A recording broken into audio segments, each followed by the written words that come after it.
Welcome back to No Agendas. You know what time it was already? You know what we do. We run agendas here, but with a bit of substance, a bit of class, more quality, some panache. Some old faces, got some new faces with us as well. We've got a big pause show today to do today.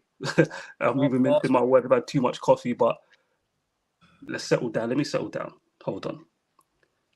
So, breaking news. I'm just reading this now. Paul Pogba's tested positive for testosterone. When I saw this, I was just like, I'm looking at it now and I'm just like, what do you mean? Like, you know, you just hit with like, what? Especially like Man United fan, the current news cycle. I'm just like, what's going on? Like, I can put two and two together, injury problems, testosterone, raise the levels, TRT therapy, trying to recover quicker from injuries, etc. Still in shock though. But look, let's just call a spade a spade. Johnny is known as the biggest Pogba FC fan you'll ever know. I've got it on good authority that Johnny has a Pogba cushion that he has in his bed that he cuddles when he goes to sleep. I've seen the photo of it as well, so you can't deny it. And that's not all he's got in there as well. But Johnny, you know, I know people are getting onto you about Pogba to trigger you and whatnot, but I'll let you react to the news. I'm not going to go to everybody. I'll just go to you. Give me your thoughts on it, and then we'll carry on as normal with the show. First of all, good evening to everyone. Good evening to the audience. Everyone, please smash the like and subscribe to Daniel's channel. So appreciate that if you could do that. Look, I've lost count how many times I've been at about this Pogba news. Obviously, I'm a big Pogba fan.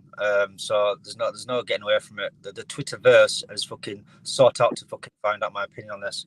Look, I won't blind as much as I love Pogba. I won't blindly protect him. And I've said this for any player: if you've been done for doping, and there's no plausible explanation for it, you should be held accountable like any other professional athlete in world sport. We can't shift the goalposts, and I can't change my moral compass just because it's Paul Pogba. I can't. If this was for example, if this was Bruno, I won't have it. I wouldn't have it. I'm just being honest about it. I wouldn't have it. I'd be on his neck. So, all right, I'm not on Pogba's neck because I've got a lot of love and respect for him, but still, I won't blindly protect him. If it comes out, he's got 3 days, I believe, Daniel, to provide another analysis, another specimen, or whatever the fuck you call it. Excuse my language. Trying to not swear tonight. I've done it one word once, man. Relax. But if it comes back a positive result again, then he needs to be held accountable like any other athlete would be because he can't shift the goalpost because it's Paul Pogba. It's sad as a big Pogba fan. I know you just alluded to it a second ago. It's to sort of speed up his recovery, and that might be the case. But ultimately, a banned substance is a banned substance, and the sort of the governing bodies have obviously placed it as a banned substance from in their perspective for good reason. So I won't defend it. And again, I will be the first person, you know, that will always jump to Pogba's defence. If I can defend him, you guarantee I'm going to be there to defend him. But I can't defend this, and I won't defend it. Like if you've been caught, you deserve to get the punishment that they award it to you, and you take it on your chin, and it is what it is. But yeah, like, I'm gonna wait until the final conclusion comes in. But yeah, it doesn't look good. It just doesn't look good. Go to Jay. Shout out to Jay as well, man. Hope you're good. Making the debut on No Agendas. Thanks for having me. Pogba. Like, I'm always caught making excuses for the guy, but when I just look at the choices this man makes, I think that's I think you, in terms of what you're about to say as well, Pogba's probably one of the last generation of players where you can see almost how their career would have been different if they made better club choices. If you decided which clubs to go to better, there's a number of players. Like look at someone like Salah. Yeah, he went to Roma after Chelsea. He got his career back on track, and then he said, "I'm going to Liverpool." Yeah, Mane from Southampton. He said, "I'm going to." These players have to pick the best place. And did sorry United to interrupt? Mane turned down Man United. He turned down Tottenham too. We went for him the year before Liverpool came in for him. And he knew, and his advisors knew, this is a guy that was, you know, he did that Salzburg trajectory. Do you know what I mean? Like, if you're in that ecosystem, you know what a good club and a good prospect opportunity for you to develop in is and isn't.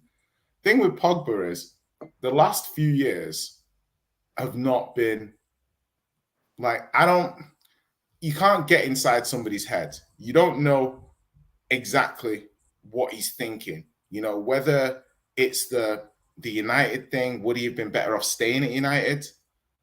Going back to Juve, that just seemed a bad move at the time. You know, everyone wants to be loved, but I think the commentator makes it a good point there. I think Pogba's been making bad decisions for a while, and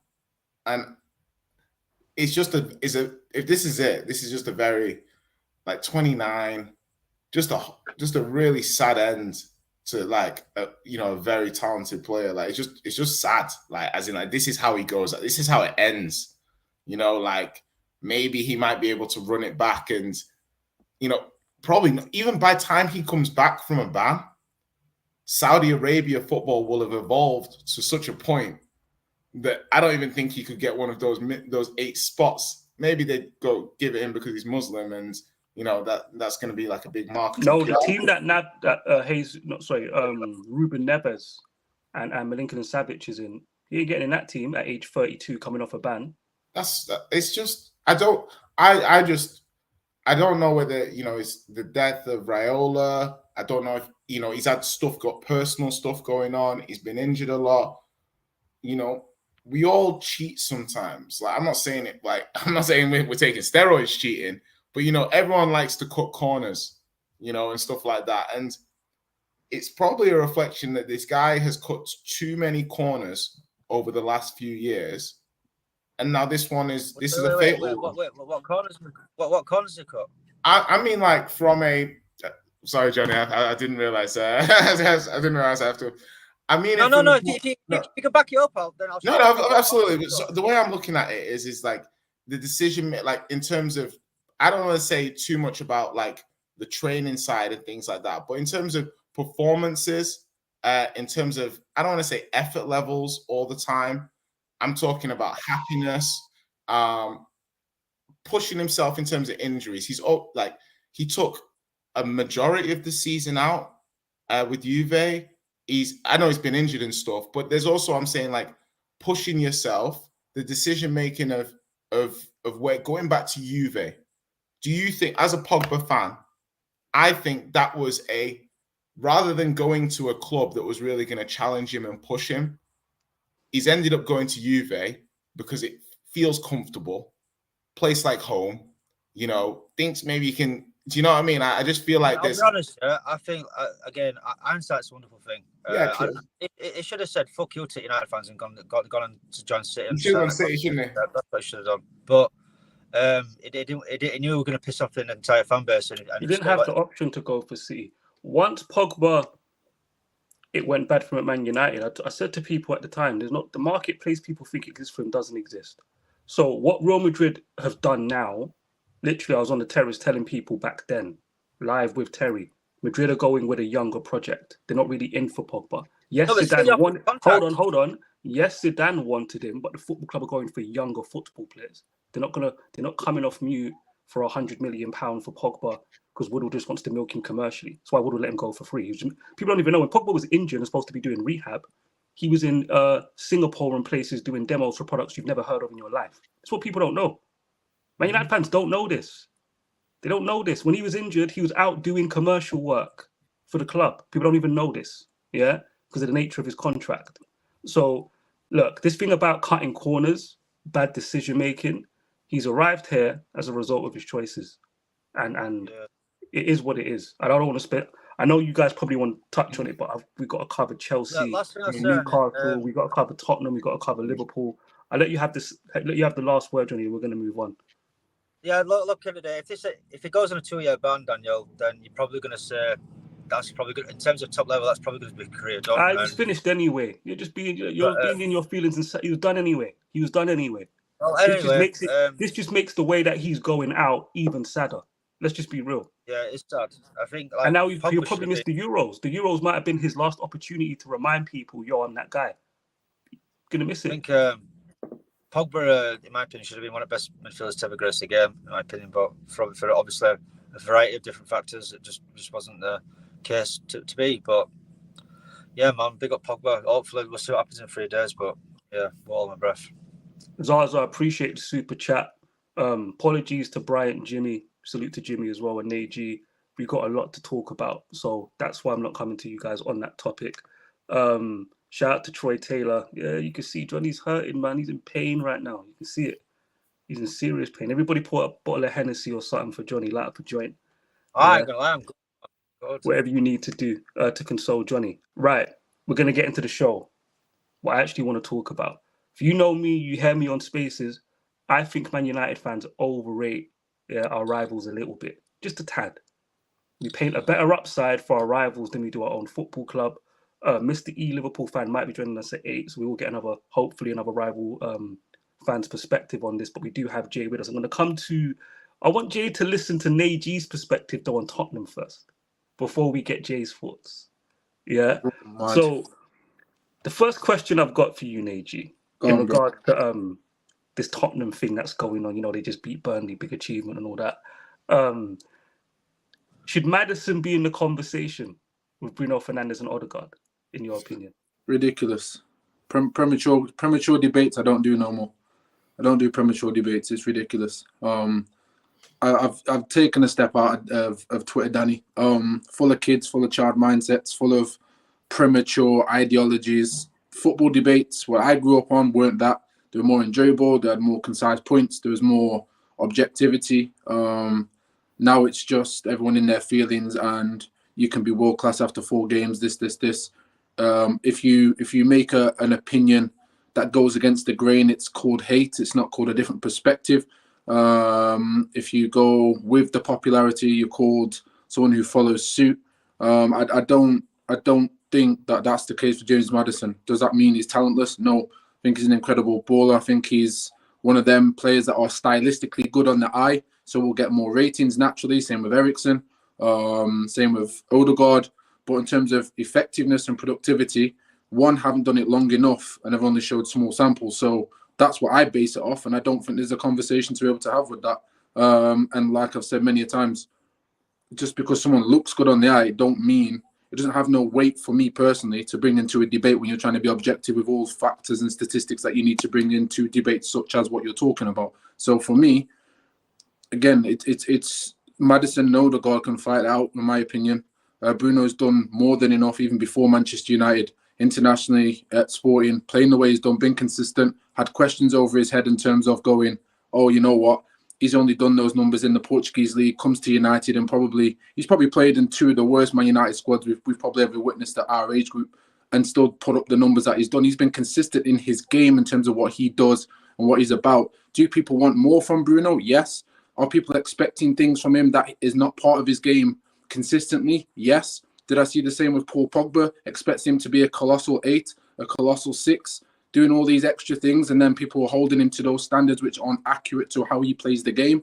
I'm not in that boat no more, Danny. I don't do them things. So I look at the player for what he is, what he's meant to bring, what he's meant to do for a team, and I judge him based on that. Anything else is a bonus. Yes, you can ask for extra things from him and say, I don't really fancy a player doing X, Y, Z because, I would like to see this. It's okay to have sorry to trigger people, your preference in that. It's okay to say, I want to see my man carry the ball. But just because he doesn't carry the ball often enough for you, does that take away objectively everything else surrounded it? No. But Twitter will have you believing that, and they'll go on their high hill for it. Like I said, premature question, not disrespectful to you, but for me, I heard too many times it's premature. You can talk about maybe Odegaard, Madison in terms of longevity, but I like consistency. What can I play? I don't think there's no. I agree with you, but I don't even think he should be in the conversation. It's not. It's different. It's a different realm. I think Odegaard for me, he's been in a title challenge at least. He put together a very consistent season under pressure to a point, and you can say he delivered in that context. He's been in a title challenge, and you're probably criticizing 3, 4, 5 other Arsenal players before you get to Odegaard, right? So I think he's got merit there. Bruno, like you said, underperforming Man United team, but you look at his career overall, played at a higher level, under more pressure, under more scrutiny, larger sample size at a bigger football club. can't really. It's just It's not. There's no debate, Danny. If you want to be boring, if you're talking footballer, I think Madison's a better football player. But when you're looking at performance levels under pressure and achieving something as an individual, achieving something. So my thing. Hold on, as an individual. So whatever your style is, if you're a playmaker, let me see it to a high standard. Big game performances when your team needs you, consistency, all of that. Drag a team out of the mud, all of that. Madison, no disrespect, other than the FA Cup run, you've been playing for Leicester. Now is when we start to have the conversation about you, but it's too early. It's too early. And I'm seeing people put Odegaard behind him. I've seen people put Madison number 1. The other two order don't even matter. So if you could swap Bruno for Madison tomorrow morning, you wouldn't? No, why would I do that? Why would you do that? Who would do that? I mean, come on. Right, so I'm not going to entertain fuckery, I'll be honest. Go ahead, Jay. Go ahead, Jay. So like, my thing today, I ain't got time for that. In a heartbeat. So go ahead, Jay. Then we'll come back to you in a second, Johnny. Go ahead. Yeah, Jay. my thing with Madison and these guys is, personally, obviously, as a Spurs fan, I love Bruno. I've always really highly rated Bruno, and I was saying just before the show started, I put Madison kind of like the 4th in that list. You know, I think that, you know, you got KDB, you've got Bruno, you've got Odegaard, and then I think it's Madison in terms of like that kind of 10 creator. I know it to me it's disrespectful when people say Elise and Eze versus Madison in terms of the same way that you say versus Bruno, because of what Madison's done in terms of the numbers he's put up in the league. You know, 10 goals, 9 assists for a relegated Leicester. The thing about Madison, that with his trajectory and what he can do, and it's really interesting, is that Odegaard had a big jump when he was coming from Sociedad. Yeah, a big jump in profile, to an extent, maybe the goals and the output. He was always kind of an assist guy, but like the goals and stuff. So with Madison, I think Madison always knew Kane was leaving this summer. Yeah. And Madison looked at this as an opportunity to be the 10 for a team like Tottenham. For a team in the top 6 side, to have the team built around him and for him to be a key cog, and for him to now start to have these numbers and to be able to be put in this group. So no, he's not of a Bruno level, but the thing I'm seeing in Spurs and I'm seeing with these players at the moment is there's players at Tottenham now who are being the main men in a team that can be good, and they're embracing it. You see in the Romeros, the Bazumas, the Madisons, and the performance levels that these players are putting in a very small sample size is like, whoa. It's like, oh, wow, these guys are really showing it. Now, you can't say that Harry Kane, maybe the shadow of Harry Kane was affecting those other players. No, personally, I think Ange Postecoglou did an amazing job by making Madison and Romero vice captains. So now they feel the responsibility of the football club in their performances.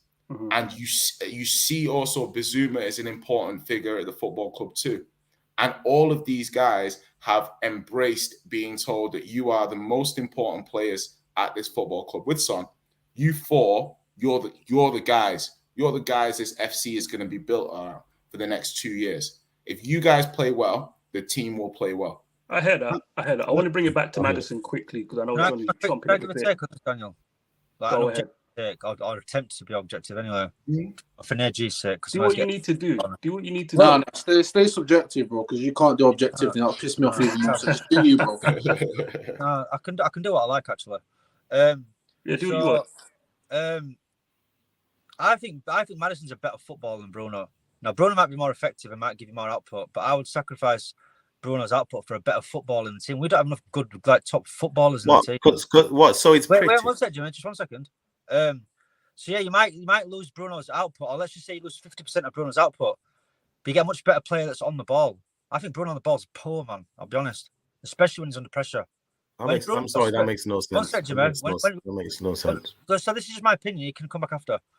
When Bruno's got space, Bruno will hurt you. And I can't take that away from him. When he's got space, he will damage you more often than not. Johnny. Look. Should Madison be in the conversation? with Bruno For me, Fernandes? For me, yes, absolutely. Why? Just because he's a better football player in I your think opinion? he's a better footballer, yeah, I do. Okay, cool. Let's put better footballer to one side. What about what you've done in your career under pressure and the context of that? Is he in that conversation? But what's Bruno done in his career? He's got not won one major trophy in his career. Okay, so let's apply the context. Everything Bruno's done has been in a Man United shirt, Man United pressure. Yeah, he's put up GA whether you like it or not. He's won football matches for Manchester United by himself, whether you put I agree. any stock or value in that. Yeah, I agree. And he did it under pressure. Yeah. Agreed. Okay. What's Madison done under pressure? Obviously, he's only been at Leicester, but like they got relegated. That's not on him though. That's a team failing. That's not just. Have you seen Madison play in Europe? No, obviously because he's been at Leicester, so why would he be in Europe? Have you seen him play in the Champions League? So he hasn't played. So you haven't seen him play in Europe. You've seen him in one good cup run, which is fine. No, because we're trying to establish something. I've already said I think Madison's a better football player, but just because you're more technically gifted, don't mean you're in a conversation with people who've been performing under pressure for longer than you. He's just arrived in that conversation. If you don't get that and you just want to go with he's a better football player, that's fine. But I'm saying, should he be in the conversation just because he's a better football player? So he's in the conversation. I mean, he's better than Bruno for me, but that's just my opinion. But what I will say is, if that's me saying I'm taking a risk to bring him in, because obviously you got to take risks sometimes. I'm not talking about bringing him into Man United. I know, but I'm just giving you how I look at it. Whether you agree or not, it's a different matter. But this is how I look at it. Would I take a risk on replacing Bruno with Madison, even though I know it's a high risk? Yes, I would, because I think he's a better footballer. I think we need more good footballers in our team. We don't have enough. But I agree with that. Don't mean you should be in a conversation with these guys yet, though. What I would say as well, people stop ignoring what's happening at Chelsea. Go watch all the work that Enzo does with no end product. And then you understand why taking away end product for a baller has its pitfalls when you're building a team and you have other problems that you've not addressed yet. Jimmy, I know you were chomping at the bit to go ahead, man. So say what you want to say to Johnny. You know what? I just don't get. I mean, Johnny made a statement that just absolutely baffles me. And the sad thing is, he's not the only one that feels like this. He just said you get better output from Bruno, but I prefer Madison because he's a better footballer. How does that make any sense? That makes no sense whatsoever. Because our team's not good enough. What do you want? Go and watch football freestylers on YouTube. Then honestly, because you know this mentality is across. Is a lot of people feel. That's not what I'm saying though. They want to. No, wait, Johnny. I'll let you speak. You told me off. I'll let you speak. So let me finish. No, let me finish. Johnny, sorry I referenced you, but I was just referencing a larger picture to say a lot of people have this mentality. They want pretty football. If you want pretty football, go and watch football freestylers on YouTube. They're very entertaining. That's not what I'm saying, beautiful. They do like little flicks and tricks and like knock it over their head. They can like control it with their shoulder and stuff. It's beautiful stuff. Go and watch that. Really entertaining stuff. If you want effective football, I'm old school. I like my football to be efficient and effective. I don't care if it's pretty. I don't want it to be beautiful. I don't need my footballers to carry flowers when they go on the pitch. I just want them to play good, efficient football. But I never said anything. No, Johnny, please let me finish. Let him land. Please let me land.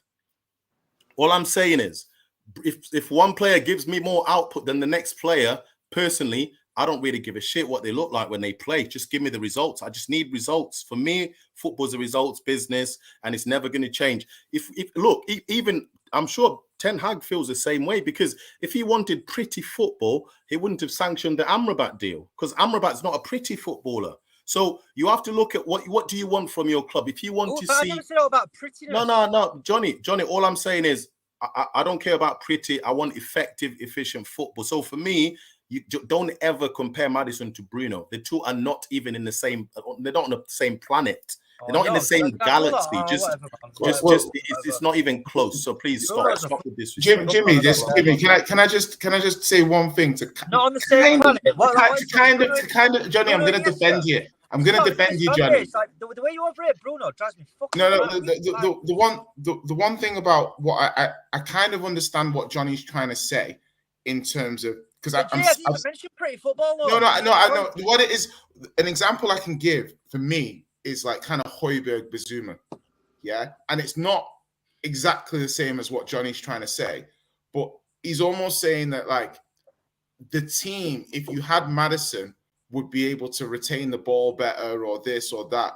And then if you change other factors, then the team could be better overall. Exactly. That's exactly what I'm saying. And I actually understand that point because I'm seeing it with certain players that I thought were better than other players. But when the team now that Andrew's trying to play, his style of football, the players that I thought were better are not better because they're not technically strong enough to do what the manager's asking him to do. So I don't agree with what Johnny's saying, but I don't think it's quite as crazy as what you guys are. I mean, you're not going mad, Johnny. It's like it's a bad. You know what it is? You know what it is? It's just a matter of distinctions, right? So I don't think he should be in the conversation. I agree. Simply because he hasn't done enough in his career to be in the conversation. That's it. End of story. Simply, he hasn't done enough. If you think playing for Man United and Bruno doing what he's done is nothing, it's the same type of nothing that James Madison has done. Hold on.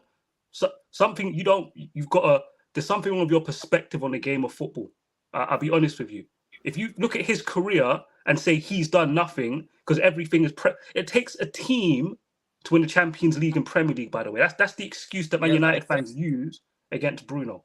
In the context of the crap team that he's been in the horrible environment he's been in, as an individual, he's shone better than most. Other than, say, Pogba's first 2 seasons in Zlatan, I can't think of anybody who's shone in this crappy environment for as long as he has. The point is this, though. You shouldn't be in that conversation for that reason. But Jay's point about constructing a different team, that's a different conversation. That's about can you construct hold on, wait. But that's can you construct a better team, with a Madison as opposed to a Bruno. That's what that is. That doesn't mean Madison should be in the conversation based off a few games this season, with Odegaard and Bruno Fernandes. It doesn't. And that's what's funny is Odegaard's in there because he's a baller. If that was Bruno, you'd say he bottled a title challenge. But because he's a baller, you don't go that way. And that's the problem with the logic you guys use. In any case, no. 1 second. In any case, hold on. You see Mr. E with a smirk on his face One already. second. He's coming at the right time. And he's coming Jimmy, at the I right ain't time. nothing. I ain't saying nothing. Yo, first and foremost, shout out to the one. Some people know him as Mr. E. Alfie. I know him as Lex Luthor, but he's not in the suit today, so I can't call him Lex Luthor. Hey, listen, you've just caught me. I told you, innit? Daddy daycare, innit? Daddy daycare. So if you dip, I know why you've gone. Brian, I want to go to you to settle this down. You know what? I was going to go into a different part of this Tottenham puzzle, but do you want to have your 2 cents on this, Brian, or do you want to move on? You've got the choice. You can't be bothered. It's reductive. I really don't care at this point, to be honest. All right. So 2 questions for you, then, instead, Brian. Right? 2 questions for you. Tottenham, do you think what they're doing is sustainable? And we're going to kick this off because I want to discuss Tottenham's fixtures before the next international break and how many wins. We're not going to do points. I don't care about draws and losses. How many dubs are they going to get? That's what we're moving on to next. So, Rachel's trolling. Rachel's trolling Jay right now. Hey, listen. It's we'll talk about Richie another time. We're not. We're not going to talk about Richarlison. Can you guys see this? Okay, do you need me to zoom in? That's an awkward one. No one wants to talk about Richarlison. These 4, these are our 4 games. So I'm going to go to Brian. Do you think what Tottenham are doing so far is sustainable? And then talk to me about these fixtures and how many wins you think you're going to get. So they've got 6 games before the next international break. Sheffield United at home, Arsenal away, Liverpool at home, Luton away. 0 points. Home to Fulham, then away to Palace. Yeah, I feel like, certainly the way Tottenham are playing right now is incredibly entertaining. And I know that is a big thing that Spurs fans are real big on, that they want to be entertained at the very least with what they're watching. And I know that there's been a lot of that recently, that it just hasn't been up in that department, let alone anything else at the club. So the fact that Postecoglou's come in and has done what he's done has been really good. And I think that there could be, if I was trying to be like a bit of a snake about it, I could just be like, well, they're just doing so well because no one's quite figured Ant out. But as soon as they do, is all. Ryan, just to interrupt, Bruno just got an assist. So just to let you guys know, innit? Bruno just got an assist. I mean, just letting you it's guys like, know. Listen, man, you don't have to worry. I don't even watch him play for Portugal, and I know the GA is coming because that's what Bruno does. But carry on, O'Brien. Yeah, no, I mean, there could be a conversation about that. Like as soon as teams and managers start to figure out what Tottenham are doing, they might be able to set up against them a little bit better. So the goal for Spurs then is to just ride that wave as long as they can to set them up for success when eventually things do level out, like they do for every club, right? But with the trajectory. But Brian, can I ask you a question then? Yeah, go ahead. Isn't the success of Spurs really paramount to where you were last year? So argument's sake, I think, and trust me, I don't like defending Tottenham. Jay will tell you this, but I think if you look at where Spurs were last year, if they finish, I would argue top 6, top 5, that's an improvement on where you were last year. Taking into effect you've sold your best player. Do you see what I mean? And I think because of your early form now, people are now starting to get a little bit carried away with the sense of, Tottenham should be in the top 4. Oh, Brian's a Man United fan, by the way. Don't. He's a Man United fan. He's not a Tottenham fan. Oh, sorry, my bad. But do you see what I mean? Like I'm like sitting there going, well, look at where they were. Look at what's happened to them. Why should our expectation be that Spurs are now, because of 4 games, in that conversation for top 4? I'm not saying they can't make top 4, but in reality, them even being in the conversation is something I would sit down and say, well, they've made progress. Yeah, I also feel like it's hard for me over the course of the entire season to explain away Spurs like success in the long term without having a player like Harry Kane in that team. So in the short term, you can have successful moments. You have good games. You can get results. But can you replace 30+ goals in the Premier League? Can you do that? And with players like Richarlison in your team, probably not. So like playing that position, and that's like no knock on Richarlison, but that it is what it is. And so, but I think he's trying to offset some of the goals that he knows the team are going to lose from Harry Kane leaving. I think he's trying to offset that with the way that they're playing, because I think they're not. Everyone keeps going on about how much they attack, but actually they're quite reserved. They're not like gang ho. They're not just going out and attacking. They are quite reserved for most parts of most games. So I think it's trying to offset that with trying to concede less goals, but maybe score 1 or 2 rather than going out fully in every match. I think they're being quite careful about that. I do think though with this fixture list though, there's no reason for me that they shouldn't have any issues winning at least 4 of those games. But one of the issues with Spurs in the past is that they've dropped points against some of these other teams that they should be beating. The only game they should fear is the Arsenal game. I think they'll get one over Liverpool. I genuinely. Jimmy, you're smoking, innit? I'm telling you, I'm gonna let that one get slide. One over Liverpool. I think Arsenal is the game they should be worried about. I think they'll get one over Liverpool. Honestly, seriously. So you're saying 4 wins, Brian? Yeah, I'm saying 4.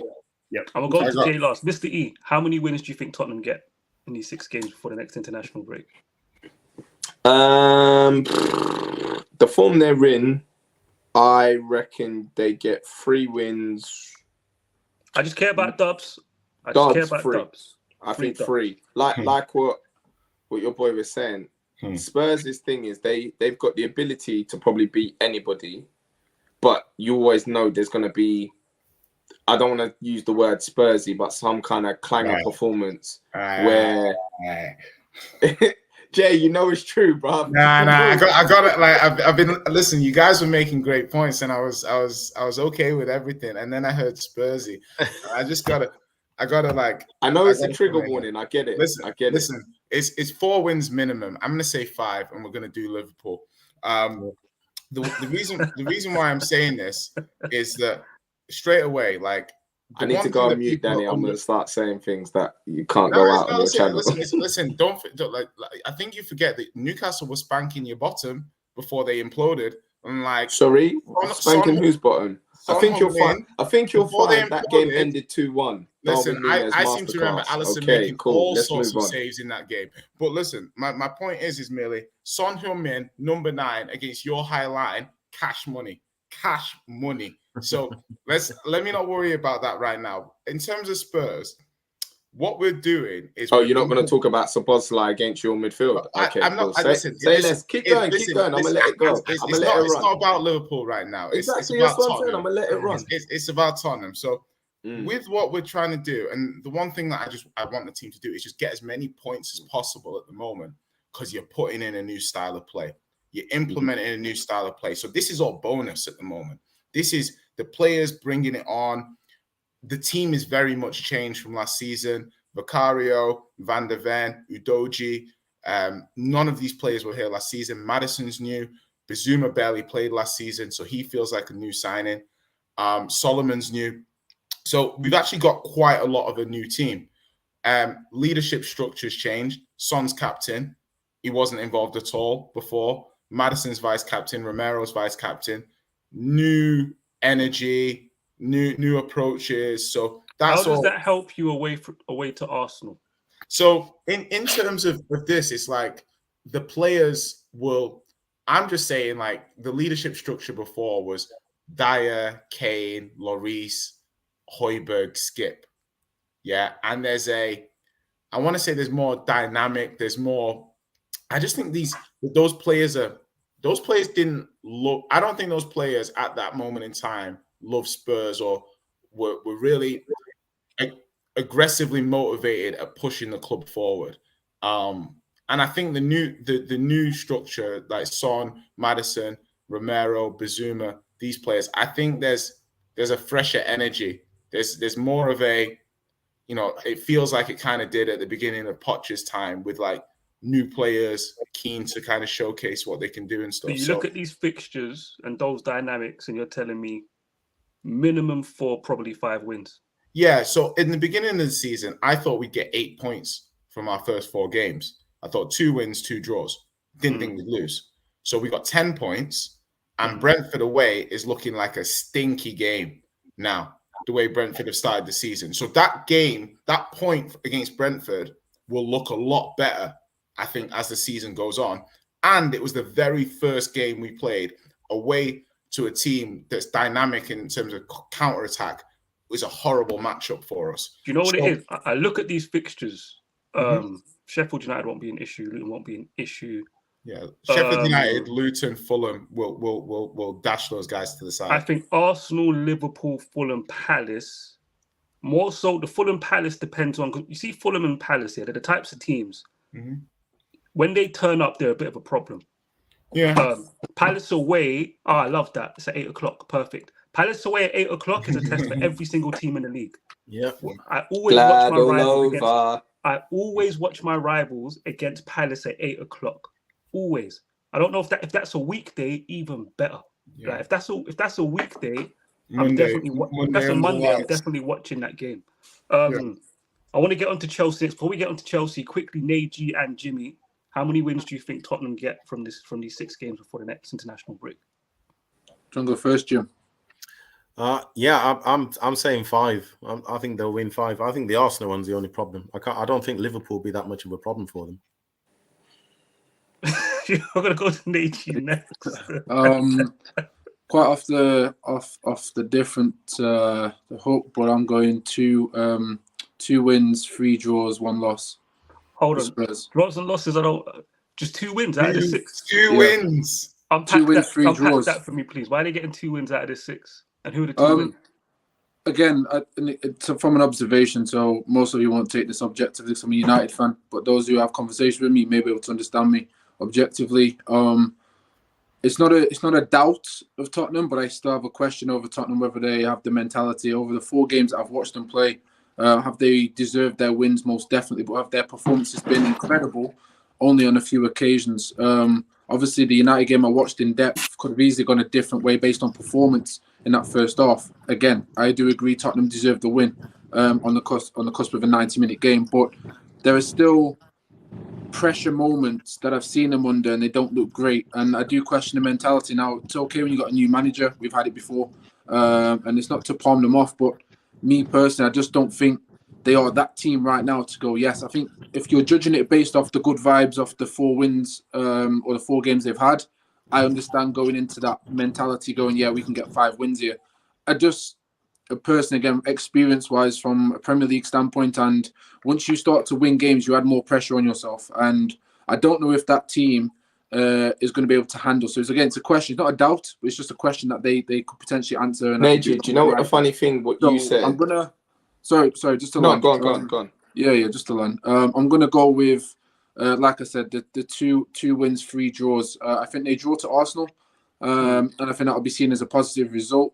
I think they lose to Crystal Palace 2-1, and I think they get a win against probably Sheffield or Luton. I think those are the 2 wins, and then I think you know what you could have just said. You know what you could have just said, Deji.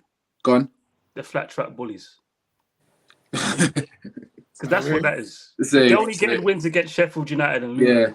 Yeah. That's some flat track bullies. Can I just... You know what it is? No, because I'm going next. Yeah, wait. Everyone wait. Look. We're 40 minutes in. I'm going to do you think? Yeah, 40 minutes flown by. Yeah. 40 minutes flown by. Yeah, go on, move. Chelsea, Newcastle, Liverpool. We've got a lot to get to. Just the smallest of thing is just that Spurs have played 4 games away from home, against Premier League opposition with a brand new manager. When Ten Hag went to Brentford early doors in his reign. Yo. Let's move on. Let's move on. You're right. Sorry. When I wanted to come and give you some simple thing, Dan, you see where he's going with it? We're going to come to you next. Yeah.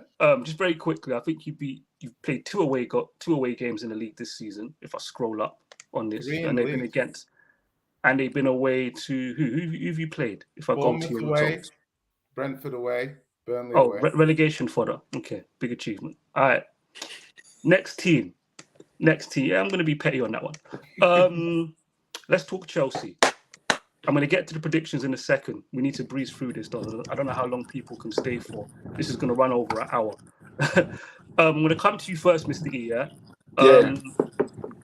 Jackson at Chelsea. Double part question. Unpack this properly, please. Pause. Do you think he'll get more than 15 league goals this season? Or is he another Jesus? I don't think he gets 15 league goals, but I do think they've got a player there that I feel, given the time and support, could turn into a player. You know, he might be the one that could, like how, and I don't want to say this and people try to clip you up and say, you said he was this. Like how Drogba in his first season at Chelsea, he didn't reach the levels he ended up getting to in that first season. But if you watched him, you could see like, okay, you've got something about you. You've got an ability to run the channels, strong, athletic, in a very athletic league. But do you feel like, is he, so when I say he's another Jesus, so good fundamentals as a forward, right? But he's not going to be, doesn't look like he's a goal scorer. Is that what you're getting at? I think we're at that crossroads with him, and I think this season's going to kind of be pivotal to it. If it was another club, I would probably be more, more forthright with what I'm saying. But with it being Chelsea and just the madness that is Chelsea, you don't even know who's going to be the manager in like 4 months, let alone by the end of the season or the next season, or are they playing a back 4 or a back 3, or is Fernandes leaving? Is he do you see what I mean? So it's very difficult. Whereas say like your Hoyland guy that you signed, I can see the abilities in which he has. If he's given a chance, he could be successful with you because of what his natural ability is. Do you see what I'm saying? Whereas I can see he will get a chance for the next year, 2 years. I don't necessarily know if Jackson's going to get that time. So it's a difficult one because Chelsea are just a bit of a basket case of a club. No, I hear that. I think he's a goal scorer, but I think he's got good fundamentals, good athlete, link-up plays there, good movement. Yeah. He seems to adapt. I feel like he's adapted to the speed and the physicality of the league relatively well, but they need a goal scorer. Mr. E, Chelsea's fixtures are on the screen. Bournemouth away, Villa at home. Then they got in here, forget the cup game, Fulham away, Burnley, a lot of away games, Burnley away, Arsenal at home. I like this. As a Man United fan, I'm seeing our rivals are playing each other a little bit. I like that. I do like that because we started with Tottenham and Arsenal in the first 4 games. How many league games? So they've got 1, 2, 3, 4. We make sure they ain't got a game on the 27th. Very quickly. So you're saying to me, how many wins do you think I think they're going to pick up? They play Brentford, so that's before the next one. So yeah, how many wins do you think they get from Bournemouth? In those 6? Villa? Yeah, in those 6. In those 6, I'm a bit like what Neji was saying for Spurs. I reckon 2 wins, 3 draws, and a loss. Because I just think they're too inconsistent in their performances. Speak to any Chelsea fan, they'll tell you they've not put out a complete 90-minute performance. It annoys me now that we only got a 1-1 draw with them, and they should have probably beaten us with the amount of possession they had in the second half. They just failed to really create anything. You know what it is? I apologise in advance. I can't help myself. Johnny, come off mute. Chelsea have ballers in midfield. Yeah, they got ballers. So, how many wins do you think Chelsea get from these against away to Bournemouth, at home to Villa, away to Fulham, away to Burnley? Can't hear you, Daniel. Why can't you hear me? Can you hear me now? Daniel? Can you hear me? We can hear him. Leave and come back. Can hear you now. Can hear you now. Okay. How many wins do Chelsea get with their ballers, Enzo, and all of that? At the minute, Chelsea won't win a one-horse race at the minute. They wouldn't win a one. They just wouldn't win a one-horse. I'm not even joking. They wouldn't. Like, I've been watching the games, and but they got ballers in midfield. I thought that's all you needed. They've got nothing up front, man. They've got no up front. Nothing. Do you think they could? You know what? I'm being mischievous. I'm just going to shut. How many wins do you think Chelsea are going to get from this fixture list before the next international break? Who are they playing? I can't really see. Bournemouth away, Villa at home, Fulham away, Burnley away, Arsenal at home, Brentford at home. They might get lucky at Bournemouth away. The rest of them, I see them drawing or losing. They've got nothing, literally nothing up front. Like a woman that needs a fucking breast augmentation. Whoa. There's no there. Ironing board FC. Hey, this is how I know Johnny's at home on his own, you know. Look how reckless he's been. Reckless. I feel like in front of my missus, man. He's in the cabin, mate. He's in the cabin. You know what that means? He's in the cabin, Jimmy. So Brian, no wonder. Brian. So when you think about the fact that Nkunku's not going to be fit for these games, I don't think he's going to be back before the next international break, Brian. They don't have a killer up front. They don't have a Bruno. They got Enzo, but they don't have a Bruno. You look at this fixture list. Do you even think they're going to be in the top 4 race, Brian? When you look at Chelsea currently, I mean, stuff's going to have to come together pretty quick for them to build a top 4 challenge. I mean, they've got the players, but they've signed so many players in such a short amount of time. I have a lot of question marks. Like, forget about like what they lack. I have a lot of question marks on whether or not that team is even going to be able to gel quick enough. I mean, with the amount of money it doesn't look like it's gelling. It's not gelling at minute at all. Yeah, I mean, if you can't score goals and you can't get any, I mean, if you can't score goals in the Premier League, I mean, teams are going to pick you apart. We've seen that already happen with them against West Ham. You know what I mean? So, like, you can't keep up the pressure. So, I don't expect a whole lot from Chelsea this season, to be honest. Yeah, I think not having a goal scorer is really going to hurt them. Let me go to Jay. You there? I'm here. Just very quickly, are Tottenham? Do you think Chelsea are actually going to make top 4 this season? Absolutely not. Yeah. That's the wait, I got a better question. Open floor. Wait, open floor. Wait. Jay, hold on. We got a Tottenham fan here, Liverpool fan here, Man United. Chelsea's no one rival other than really Jay. And even then, it's not a strong rivalry, in my opinion. Not as strong as Arsenal. Does anybody here think Chelsea are making top 4? Anyone? No, I think they'll struggle to make Europa places, Daniel, at this point. I had them top for the prediction of the season. Personally, that was like midway through them doing their transfers. getting Poch. I thought, given the fact they're out of Europe, I thought the top boys that are above them would start to struggle with results if they ain't got the depth.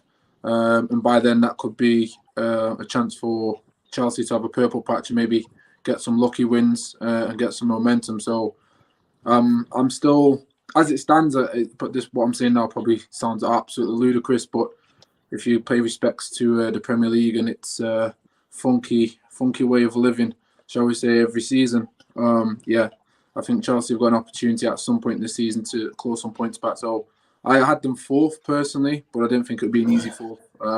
As it's looking, though, could be wrong. I hear that. Jay, I'm going to come back to you in a second. Mr. E. Talk to me. Chelsea. Yeah, how many dubs do you think you're getting from this fixture list for them? Yeah, like I was saying, I think 2 wins, 3 draws, and a loss. I think they beat a little bit like what you were saying with Tottenham. I think they'll flat track bully it. I think they beat Bournemouth. Maybe nick something against Fulham because they always tend to roll over Fulham. But then I see a lot of draws in there. You know, Villa, Brighton, even a Burnley. You know, Burnley at home. I know they've been taking a few pastings, but they're generally playing decent football. And then I look at that. Have they got Arsenal in that fixture list as well? Like, if they've got Arsenal, I can't see them beating Arsenal. Hey, you know, given how sort of what's we're looking for, hasty the Chelsea fan base is, do you think Poch survives the season? Because if, let's for example, fantastic question. Johnny, do you know what the joke thing is? Like, obviously, we all talk to a lot of Chelsea fans, so like, big up Tobes, Darker, all them kind of man, and you know, they were saying to me, can't see him finishing the end of the season, which for me is just like unfathomable. Like, you got a guy that's just come in and you're already telling me he's not making it to the end of the season, which is why I come back to the Jackson point. How can I say how good I think Jackson's going to be? Because he might have another manager. Last year they had 3. So you then sit down and think, how can any player, no matter what the circumstance, be playing at his top optimum level when you've got another guy coming in asking you to do something else? And I think that's their biggest. Yeah. That's for me, Chelsea's biggest downfall is, you know, start with your boys. No matter how bad you think United are, Ten Hag has at least a plan. Whether you agree with the plan, he has a plan. Tottenham have a plan. Liverpool have a plan. City, Arsenal all have a plan. If I asked you now, if all of us were here to say, okay, name Chelsea's best 11, I don't think any of us get anywhere near it. I think the Chelsea fan base, they're still stuck in the mentally. They're still stuck in the Roman era. Like they're still there. They think that they can just like success is going to be instantly, or you can fire a manager. It's like, you need to understand, you have to try and now you got to try and build something. And I think see, Johnny, the thing is, you spent 1.2 billion. It's not trying anymore, is it? It's gone past trying. Like 1.2 billion means it's not Jimmy, trying anymore. Like it has to be a result immediately. At that point, it's just too far. Look at their team, Jimmy. It's full of kids, man. No, but Johnny, that's what I'm saying. You can't keep saying them trying to do something different. Before they were going and buying, just, you know, they'll go and sign a Ballack. You know what you're getting. You know, you might only have him for 3 years, 4 years. They basically bought too many players in a short amount of time. No cohesion. And unfortunately, this is where it's a bit of a poison chalice. When you spend 900 mil in 3 windows and you don't make top 4, and you're dealing with Chelsea fans who there's always a readjustment period. When Fergie when Carrick left, I adjusted everybody to Carrick standard and Scholes' standard. It took me a while to wake up and realize, these men are gone. Unless we're getting Modric Cruz, it takes a while. So Chelsea fans aren't going to adjust. And I don't think Bowley's going to be patient either. I do want to get onto Liverpool next, though. That's crazy. Only Nagy, and that's based off Nagy's pre-season prediction, thinks that Chelsea will make top 4. That's crazy. All that money spent. One quick thing on Chelsea is that when they got Poch, right, I had a few conversations about like Ange versus Poch and stuff like that. And people were like, did you want Poch back? And I said, no, not at all. Because tactically, the league is at such a high level now. compared to when Poch was manager of us. I think he could do a good job, but it's also when you're buying these players, right? It's a lot easier to put these players into a really defined style of play, a really defined pattern, a really design. The fact that Poch is doing this with his tactics, to me, tells me that he's being given players. These are not players that he needs to build the team he wants to build. This is no different to his PSG situation. If anything, I'm disappointed at Poch. That's a good point. Because Poch at Spurs, everyone goes on about how we didn't buy players. We didn't buy players because Poch turned down so many players that were offered to him. That's his right as manager. But now he's in a situation where he's taking every single player that's being given to him. Yeah? And that's, I think, eventually going to be his downfall. Because he's saying now, who made the point before about these players? How can you be spending 1.2 billion and you're not buying guaranteed players? Yeah, you're spending the same amount of money on Cole Palmer as Madison. Yeah, I'm not saying Cole Palmer doesn't have the potential to be better than Madison in 2 years. I love how he had to get that in there. No, I'm talking about use of money. Do you know what I mean? It's just the way they're using their money. Like, you bought Lavia, but you also bought that Leslie Ugochukwu guy, and then you also buy Caicedo, and now you bought Andre Santos. Bought who? Caicedo. Caicedo. Caicedo. Oh, look at Johnny with his ethnic self. Yeah. I know, yeah. Johnny's like, yo, Johnny, I'm on you for Turkey. You know what? It wouldn't surprise me if, like, in Colombian Spanish. Yeah, he knows it. So, but that's the point. It's like the haphazard way that Chelsea have made signings. Even the attack. Sterling, you're gonna dine out on that one for a while, aren't you? Sterling, Mudryk, Madueke, Palmer. Like, it's just like, are you getting 25 goals? They've still got Enzo. Enzo is in the same team. Enzo to do what? But he's a baller. Honestly, what can you all thank us for making Chelsea spend all that money on? Listen, has Enzo even hit peak Tielemans? Of course he hasn't. Man can dribble in that. So hold on. Whoa. Wheel that one up again, Jay. I said, has Enzo hit peak Tielemans level yet? You're taking the mic, man. What are we doing? You're taking the piss, bro. No. Hear the man out. Please hear the man out. Are you honestly telling me now? Yeah. Let him finish. Are you telling me now? Hold on. I want to let him make his point. Yeah, let me. I know. Are you saying? He's gonna give the context. Everyone calm down. I just want to know. Just a question while you're answering, just so I can follow what you're saying here. I'm not right. So what I'm trying to say is, what's Tielemans' peak? So what's Tielemans' peak is Leicester finishing 5th. Yeah, let's say Leicester finishing 5th when they were in the top 4 for most of the season. So that's happened for 2 years. Which one? Wait, did Tielemans even have a peak, man? Is it like, come on. Yeah, he did. Come on, man. You guys, like, I think Enzo, act like you never said Tielemans at Man United. I think Enzo is a very good player. I don't necessarily think that he's showing his very best levels yet at Chelsea, and I think that the level that Tielemans was at in, like, when Leicester finished 5th was a higher level than Enzo's currently showing. I don't think that's an outrageous statement. I think it's quite a calm statement to make.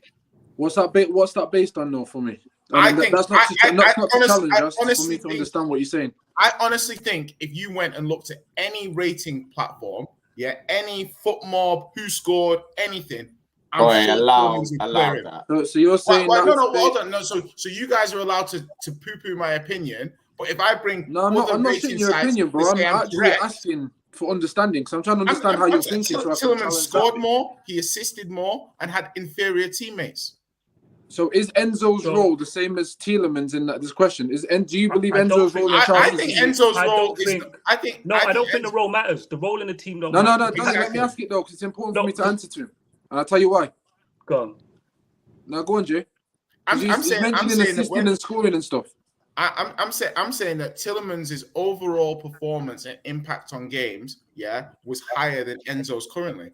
I will 100% stand by that. Tielemans in that Rodgers team first was a revelation. He played when he went on loan for that year. He was literally brilliant. Okay, but Jay, here's the thing. Before you go, Neji, I just want to say this because it might lead into what you're about to say. Go on. You're talking about My bad. Lean back, Mr. E, because you're cutting off. Like, sorry. Go on. The role in which you're talking about is one thing, but the other thing of what I'm literally trying to say is you're talking about a guy who came into a team that was probably more settled, had a very clear outline in terms of what they were trying to do with a manager who had been there and knew what he was trying to do with them, to now Enzo, who gets thrown into a team after a World Cup he's just won, and he's got one manager, and then that manager goes, then another manager comes in, and another one. So you're rating this guy off of half a season and the first 3-4 games of a new one. Because the argument I would sit down and say to you is, well, he balled out for Argentina, was balling out for Benfica, and those that watched him play maybe in River Plate would say the same. But what has that got to do with my point in the Premier League? Because you're comparing him. All I said was Tielemans has that Enzo hasn't hit Pete Tielemans level, and you guys looked at me like I was talking ridiculous. Because when why Enzo.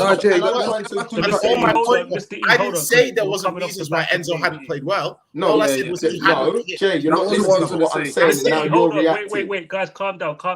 It's him. Let Neji just get back in the mix. Yeah, go on, Neji. Sorry, my bad. No, I'll come back to you. I appreciate it. It wasn't what I was coming with. The two standards that I'm looking at here is I don't think it's a good comparison or a healthy comparison for the simple fact that we've seen Enzo in the Premier League for 4 games. So again, theoretically, yes, Tielemans has a better peak than Enzo for the simple fact they haven't played enough games. So, but even then, there's nothing you can't take any strength off that statement because he's only had 4 games. So that's an unfair thing to say. The second part I look at is Enzo's role the same as Tielemans? Because I look at going, okay, you mentioned effectiveness, but I would challenge you and go, well, Enzo's effectiveness in terms of being able to dictate play and create play is better than Tielemans. But I wouldn't expect Tielemans to do that in that Leicester City team because that's not what he was there for.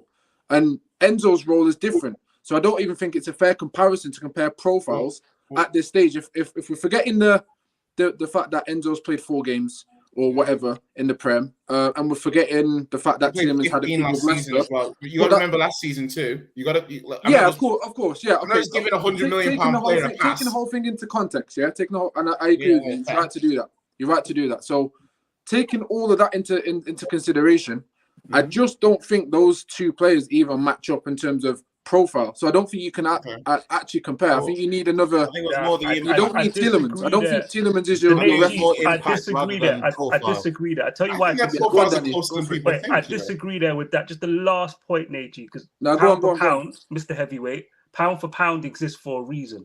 So if you're intelligent enough to look, that's a lightweight, that's a middleweight, that's a heavyweight. But I can look at their skill sets, their style as boxers, and I can still decide who's the pound for pound number 1. I agree, but wait. There are factors, but just factually, is Tielemans' first season at Leicester better than Enzo sample size at Chelsea? Probably, but considering the environment that Enzo's in, is it a fair comparison to make in the first place? Yeah, but then you're breaking it down too much at that point. Probably not.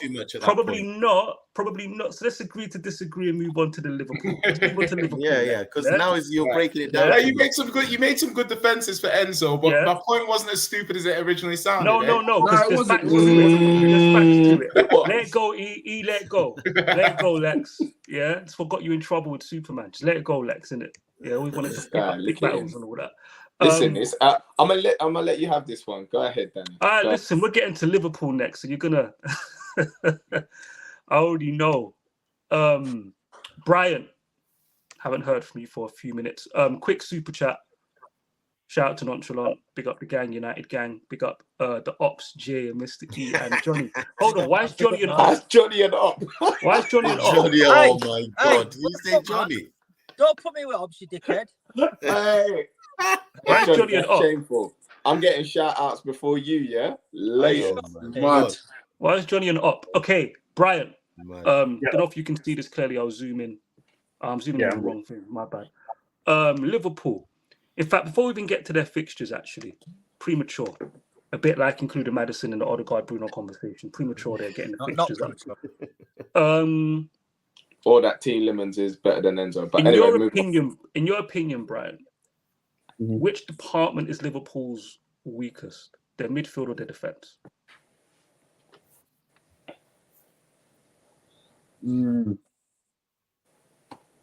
Defense. Yeah, you're all on mute now. Defense. Go ahead, Brian. I said defense. I thought it was just for Brian, innit? That's why. I want to give Brian his chance to shine, innit? Obviously, like. I think he wasn't prepared for that question. He just weren't prepared. He's like, Well, I wasn't prepared. No, I wasn't prepared. But I'm gonna say it's the defense. I'm gonna say it's the defense. I think Van Dijk's past it. Personally, I think Van Dijk's past it, and Liverpool fans need to come to terms with it. You're going to be opened up all season long. You got to rely on Salah to get goals to get you through games, like it was in the Klopp's first seasons. That's how it's going to be for me. Like, I don't know what I don't know. I still think that Liverpool are a good side. But I think that Liverpool are a good side, and teams should still people should take them seriously. Like they're a serious threat as far as I'm concerned. But I think that when they come up against those better teams, they're just going to get unlocked. They're just going to get unlocked. They're going to struggle. And with Nunez up front, it's a joke, man. The guy's a joke. Like he got you through the game against Newcastle, but other than that, I think it's gonna. You got to rely on Salah. He's the player that's going to carry you, and whatever you're kind of achieving the season. So but I don't rate their defense anymore. It used to be one of their strongest points, and they haven't done enough over the windows to retool that defense to keep it fresh. And what you can say that is that on the ownership? Is it on Klopp? Whoever. But Jay frozen, or is that me? Sorry to interrupt you. No, he's frozen. He's frozen. Oh, no, he's not. He's not. He was doing the mannequin challenge. Yo, man's got that pose on. He was looking like he was on Spice. I thought you were frozen then. Sorry, Brian. Go ahead, Brian. Like San Francisco videos. Go ahead, Brian. Sorry, finish up, and then we'll go to Jimmy next. No, that's just me. I think it's their defense. I think it's going to be a constant thorn for them throughout the course of the season. So, you agree or disagree, Jimmy, with Brian's point? I'd say defense, yeah, because when I look at I don't think that midfield is. They should get one over most Premier League teams. I think they're all right in midfield. I think it's defense. Their defense looks horrible. So in some matches you've seen them just kind of look like they've got no idea what to do. There's just no cohesion in that defense whatsoever. It's worse than, and we're not going to go into that. But yeah, it's not their defense. Worse than what? No, it's in the Enzo space. You ain't got to pause your thoughts. Worse than what?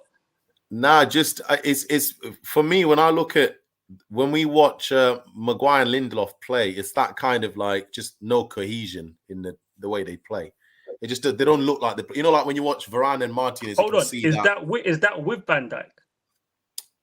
It doesn't matter who they play at the moment. It looks like they just can't get along. They don't look like they can play together at all. Even what they used to be really good at when they were really good is being able to they could do this.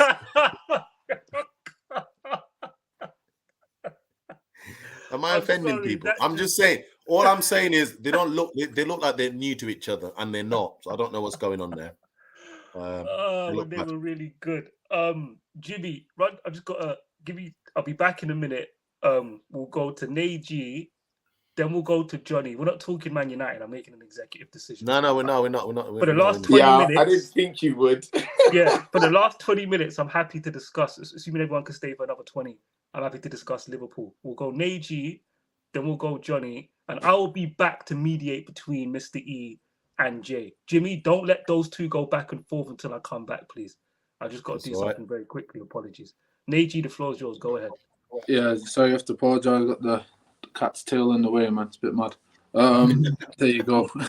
Yeah. I think I'm with Jimmy. The defence for Liverpool's mad, even with Van Dijk. And I don't think it's based on them. Okay, partly it's a 2-3 things can be right at the same time kind of thing for me. So yes, I'm going to look at Van Dijk and look at him and say yes, he's slightly off it. I'm going to look at the bit of a down trajectory on Trent, although on the going forward he's been incredible. I just think they're disjointed.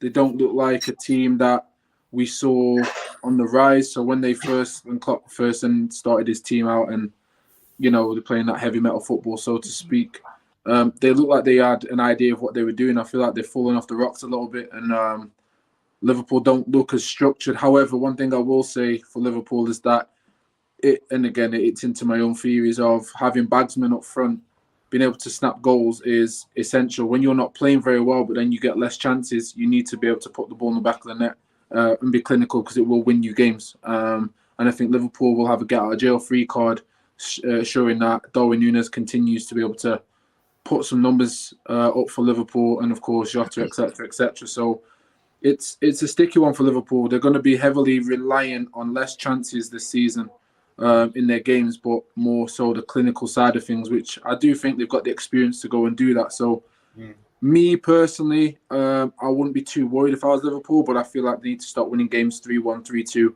4-1s, 4-2s, 2-1s, 3-1s, whatever you want to say. I think they've got to have to bag goals when they get their chances, because until their defence is sorted and their midfield is clicking to a level, not just going forward, but on the defence, as an overall team, I don't think they're going to be.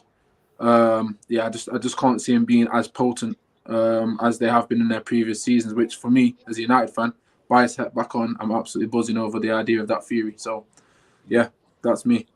Different question for you, Johnny. 1 second, Jay. Just 1 sec. Different question for you, Johnny. Where would you rank Liverpool's attack in the league?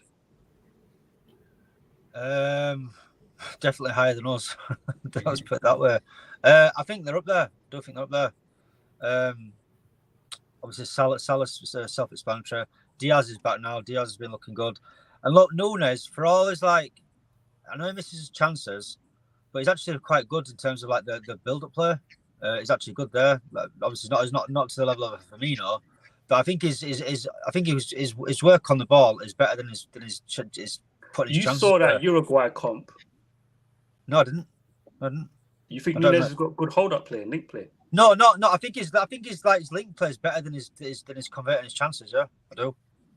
And I think he works hard as well. And I don't rate Núñez at all. I would never want him at my club, but I think his getting up to that point is quite good. But his chance conversions, it's not good. Having said that, I think it was against Newcastle. He scored a fucking excuse my language. Scored a cracker against Newcastle. But yeah, I don't think Liverpool are going to have any problems finding goals this season. In terms of the defence, obviously you've got Virgil van Dishwater looking like his name, Dishwater right now. You've got Robertson's not what he was. Then notoriously Trent's not great defensively. So yeah, they're depending on Alisson to save them this season. I think that defence needs seriously refreshing. Yeah. Jay, I just want you to know, Danny, you notice how I've stayed on mute. I appreciate it. I appreciate it. When I talk, I want the same courtesy, innit? I appreciate the discipline. We'll let him have his time when it's your time. We'll let him have his time. You've asked politely. We'll let you have your time. Jay, he's being strategic. That's why I called him Lex Luthor. Now you see Lex Luthor. Now you need to let Jay go first, because I think Mr. E's going to have it. Mr. E, have you got your Jimmy, laptop's here, literally right in front of me. 3 laptops. He's got all the information in front of him. Data is to hand. He's about to annihilate all the Premier League teams combined in one speech, bro. My thing on Liverpool, first on the strikers, I think they probably have the best squad of attackers. I'm not sure whether or not they have the best first team of attackers, but I think they've got the best squad of attackers in terms of rotation options and stuff. Midfield wise, I think they've done a lot. Their schedule's been disgusting. Let's be honest. Chelsea away, Newcastle away, Villa at home is a horrible 3 of the first 4 games. Based off how those teams were playing and stuff. So I've got to give them some props. Still think the midfield will get exposed a little bit against certain matchups and stuff. But I don't think the defense is as bad. But I think that there's structural issues with the team and how they set up, which leaves them open to certain teams and certain oppositions. And like I said, against Chelsea, they had moments in the game that Chelsea looked much better. Against Newcastle, they had moments in the game when Newcastle looked much better, but they left those 2 games with 4 points. So it's a difficult one for me to judge them at the moment. I need a little bit more of a sample size, but really tough start. They should be happy. We'll see how it plays out. I don't know how important them not getting a top level 6. I know they've got Endo-san into the midfield, but we'll see. We'll see how it plays out. But it's a tricky one to gauge them. They'll expect to be top 3, in my opinion. We'll see. Speaking of sample sizes, how many wins do you see Liverpool getting from these fixtures, Jay? Oh, okay. Let's have a look. So Premier League. Okay. 1. So, okay, you need to keep scrolling. So what? Okay, They're still on sticky 1. for them because they've got the Europa League. Yeah. And they've got the 3rd round of the League Cup. Yeah. I'm not gonna lie. I'll just say like their fixture list is looking kind of.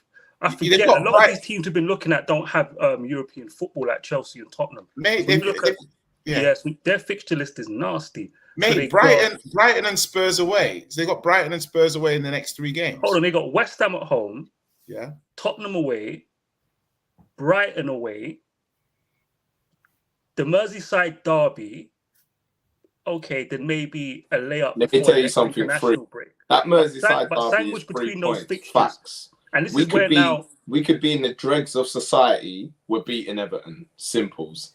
Okay, but what are you saying, Jay? Because and factor in as well, they've got 2 Europa League games and a cup game. Yeah, what do you think? Do you think they get a win against West Ham? I think they beat West Ham. I don't see them beating us. Whether or not they draw or something, I don't see them beating us. Brighton, I don't see them beating Brighton. Again, whether they get a draw or something. So I can only see them getting one win from the next 3 games, personally. The final fixture before the next international break is, I think that's why I get confused, is it? I feel like I think the international break is after that Brighton game. Is it after the Brighton game? I think so, yeah. Yeah, you're right, because of that gap. Okay. So they don't beat Brighton, they don't beat you. And it's only, so one league win. 1 out of 3. Lex. Oh, you lot done now, yeah? Yeah, floor's yours. Cool. So now you've all had your little pity party, made yourselves all feel better about yourselves and everything like that. Sit down, get a glass of cider, and I got a nice little bottle of cider. I've been sitting on mute because that was a beautiful rendition of the Punch and Judy show. So keep doing what you're doing. I'm loving this. Hey, that's what I'm saying. Hey, Jay, enjoy it. Crack it open. So the first thing I'm going to say to all of you is where you asked the question about what's the biggest weakness or biggest flaw. And I think the only person to really crack the nail on the head is like Neji and what he said, in the sense of it's not one thing. It's actually a connection of things that are making... You know, it's a bit like, you know, when you go to the doctor and you have a problem, let's say you got a tight hammy. Yeah, that's where the resultant point is, but actually it's coming from your IT band, your hips, basically your lower it's back, Martial. your thighs, whatever. Anthony Martial, he had an injury and he's got flared up everywhere else. That's what you're talking. Yeah. So actually what you've got to do is address what is the problem. So the problem with the defense isn't, the defense has all of a sudden got absolutely rubbish. The problem is you aren't getting the midfield coverage that you had before. So like what Jimmy said, when we were at our very best, our midfielders were more functional. They get around the pitch, they win the ball, they recycle it, they play it back to our better players. They give our defense more cover, so they're not getting as exposed. The problem we had last year, and Danny, me and you had gone back and forth on this, is we were still trying to play a brand of football with players that couldn't do it anymore.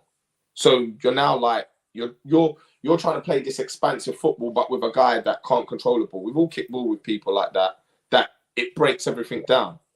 So Who's now, that guy? uh, Who's that guy? we don't talk about that guy. No, who's that guy? We don't talk about that guy. I don't know who you're referring to. So who's that guy? Number 14, my brother. I'm number 14. I don't know Liverpool shirt numbers. Why You do know Liverpool shirt numbers. He did an He was stinking it up for zone England on the 14 weekend. prop. He was stinking it up for England. That's all you need to know. Okay, cool. So now when you get to that point where there was a decision that had to be made just in the terms of the type of midfielder we were going to go after, let alone the fact number 14, Fabinho, all go as well. So if you look at the types of midfielders that they brought in, obviously they've gone for you'd like to call it ballers, technical players, people that are good in possession, good progressive with the ball, you know, whether it's driving with it, whether it's passing through lines. So the point of where people think we're going to have less chances, I beg you go look at the data. We've created more chances in the first 4 games and even in the last game against Villa. And you're not even taking into account, we've played 2 of those games with 10 men, one of which for nearly 60 minutes. So your opinions on this small sample size of 4 games, I find a little bit funny. No one hated on your attack. No. But what I'm saying is people were underestimating what that attack has done. They played 2 games where they've been a man down. And if you actually look at the data, they create a lot of chances. We're a high volume team. No, be fair, Jay acknowledged you've had a difficult fixture list. But then, even said, to be fair, creative chance. I don't think you've created as many as you would. No, I'm not. I didn't say all of you said it. Why are you all coming off mute? I said, let me say my thing without you coming off mute. You all get triggered. My bad. Go on. So, like I said, I'm not saying all of you said it. I'm saying some of you have said it. So I think, 1, Liverpool will be a very high volume team this year. I think if you're talking about the quintet of forward players, I don't think there's a better 4 or 5 in the Prem. You might sit down and say, I'm trying to think of a striker. Like Jay says, they don't have the best striker. I sit down and go, okay, who's a better forward or striker in the league than one of the ones Liverpool have? I'll leave that up to you lot to decide. But as a unit, there isn't one better in it. For me, personally, I think you have good ones. So like Arsenal, good front 3, maybe chuck in Trossard as a 4th. Bit of stretching it a little for me there. United, I mean, half of yours are banged up, so let's not even go there. Jesus Christ, that's a brutal statement. Jesus Christ, that's cold. You're a cold man. You are a cold man. Let's move on, guys. Jesus. Just fly. You know, Spurs have a decent one, but again, I would argue, have they consistently performed at that level and got goals, assists, and all the rest of it? So I think attack-wise, all right. I think the midfield, what I think people are sleeping on a number of points. That's a midfield that hasn't had Thiago or Bajcetic play in it yet. And I think both of those changed the complete dimensions of what that team does. So when you look at McAllister's been playing out of position as not a lone 6, but playing in that kind of 6 position. You bring back either Bajcetic or Thiago, he moves forward a position. Szoboszlai moves forward a position. I think all that does is give us more defensive stability, but also controlling the game. Because now you've got a player who, if you looked at us in the first 2 games, maybe even a third, we struggled playing out from the back. Because we didn't really have that guy who was going to go pick the ball off the back 4 and then start dictating play. You stick Thiago in there, I'm sorry. I roll up to any ground in the Prem with him, McAllister and Szoboszlai, and I say, let's have a game. I'm not saying we're going to win every game, but I definitely go to every game going, that midfield. That's your best midfield. So there's a flip side to that coin.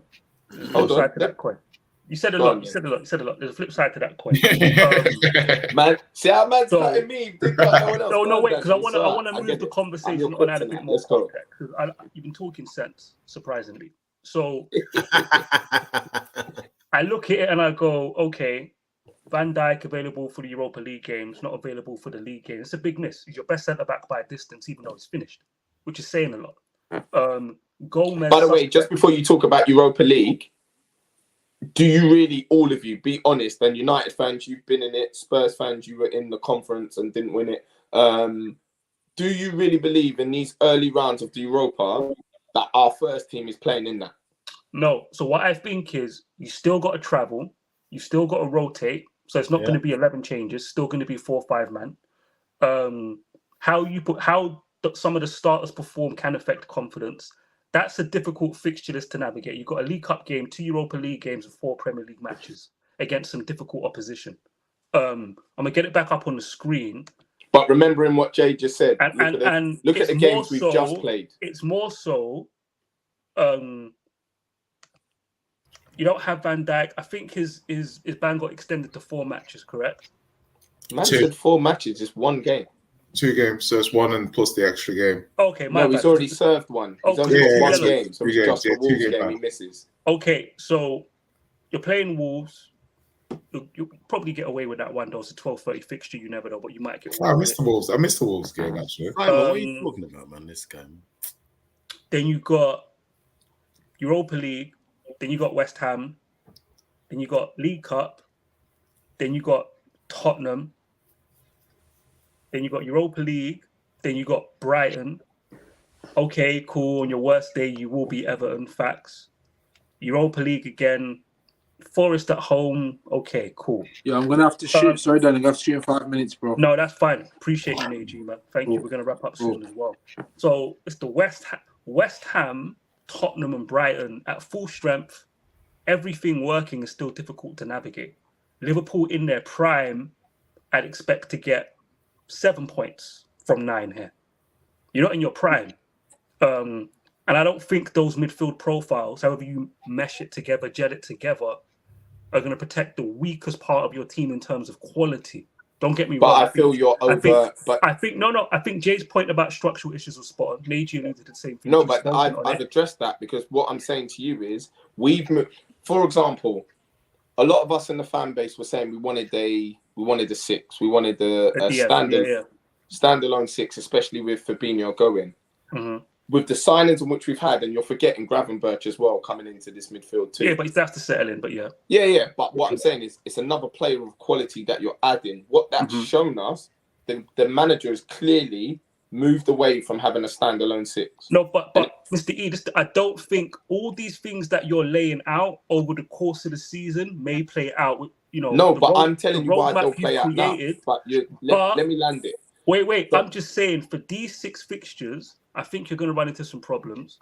I think. But you haven't even let me land. Because you know what it is. I think you're doing. I think you're selling copium. I think that. Do you know what the joke thing is?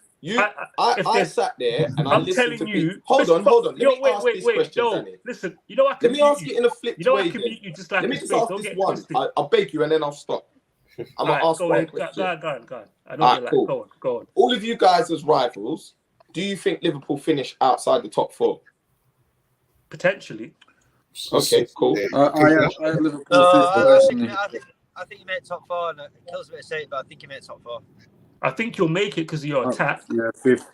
No, Danny, you're doing that politician thing that you like doing when you're wearing a nice coat. I don't want the because of this or because of that. It was a simple yes or no question. Do we make top 4? You're saying maybe not. Tottenham, Newcastle. I think you make top 4. To be fair. Okay, so you think, Jay, what are you saying? Probably have you in top 4, yeah. Jimmy?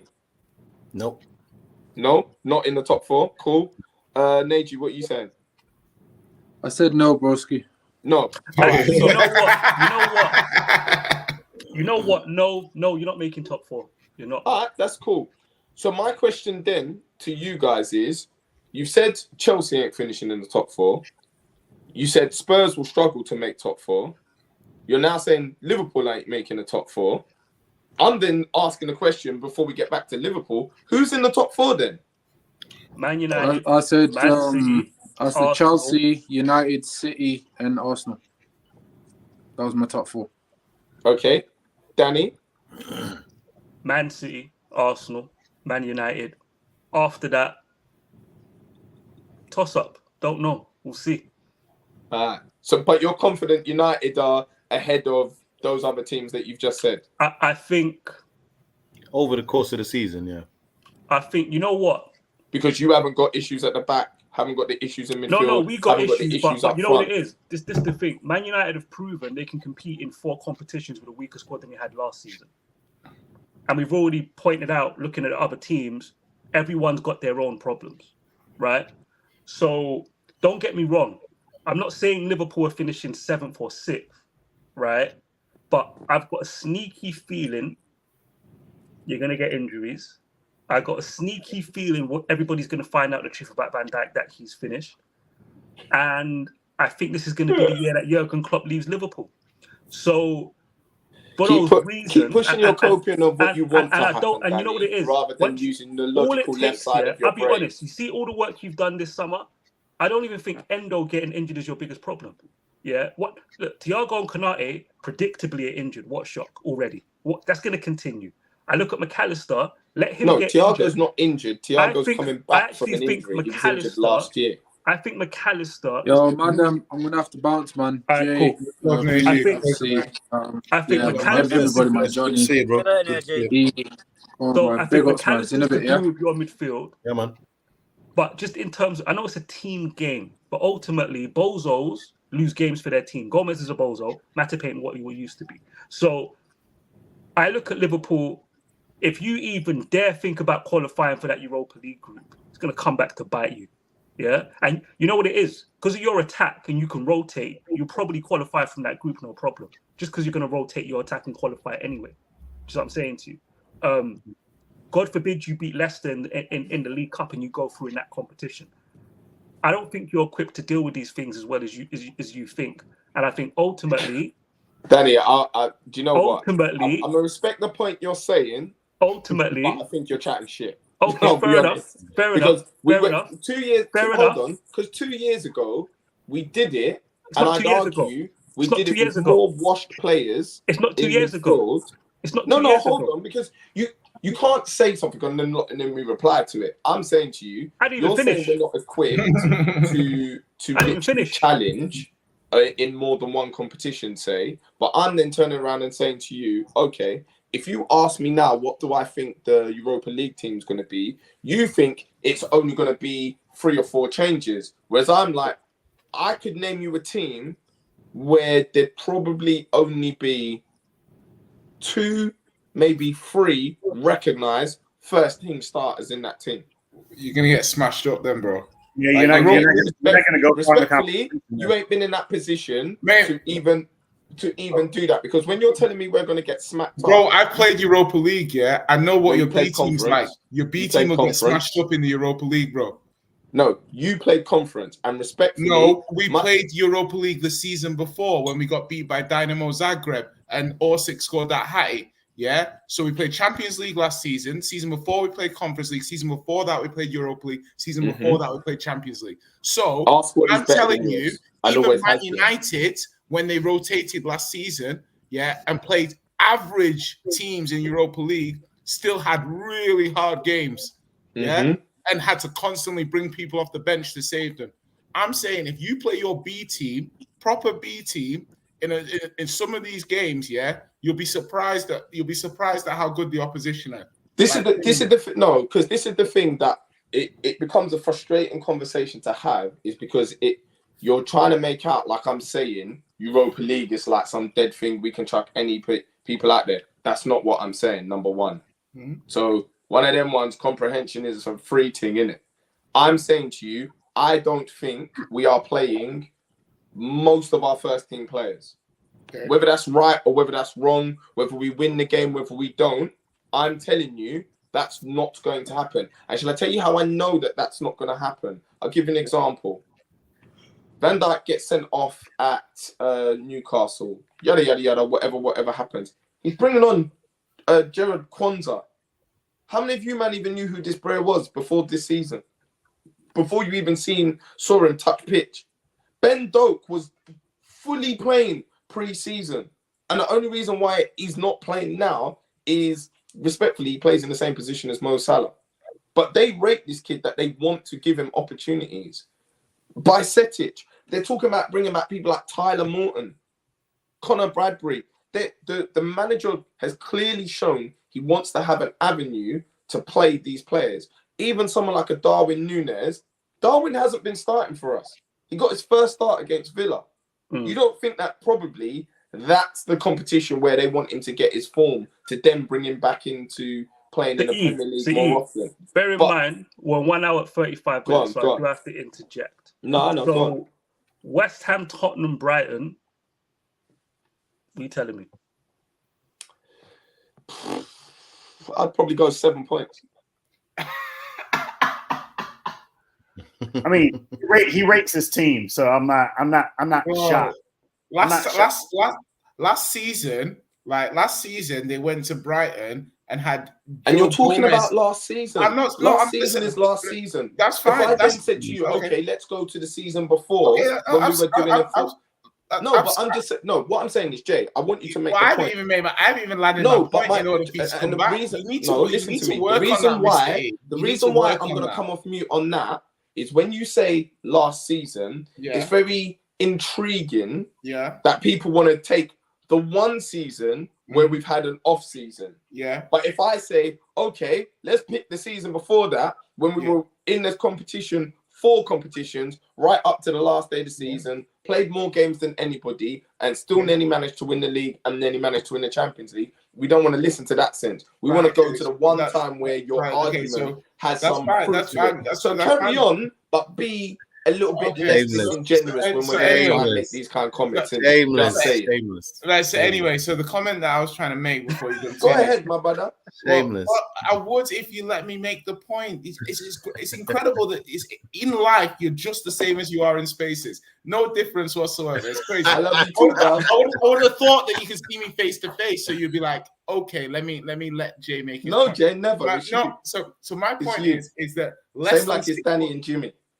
Okay, less than 6 months ago, they handed you your asses. You owe them. Of course you owe them.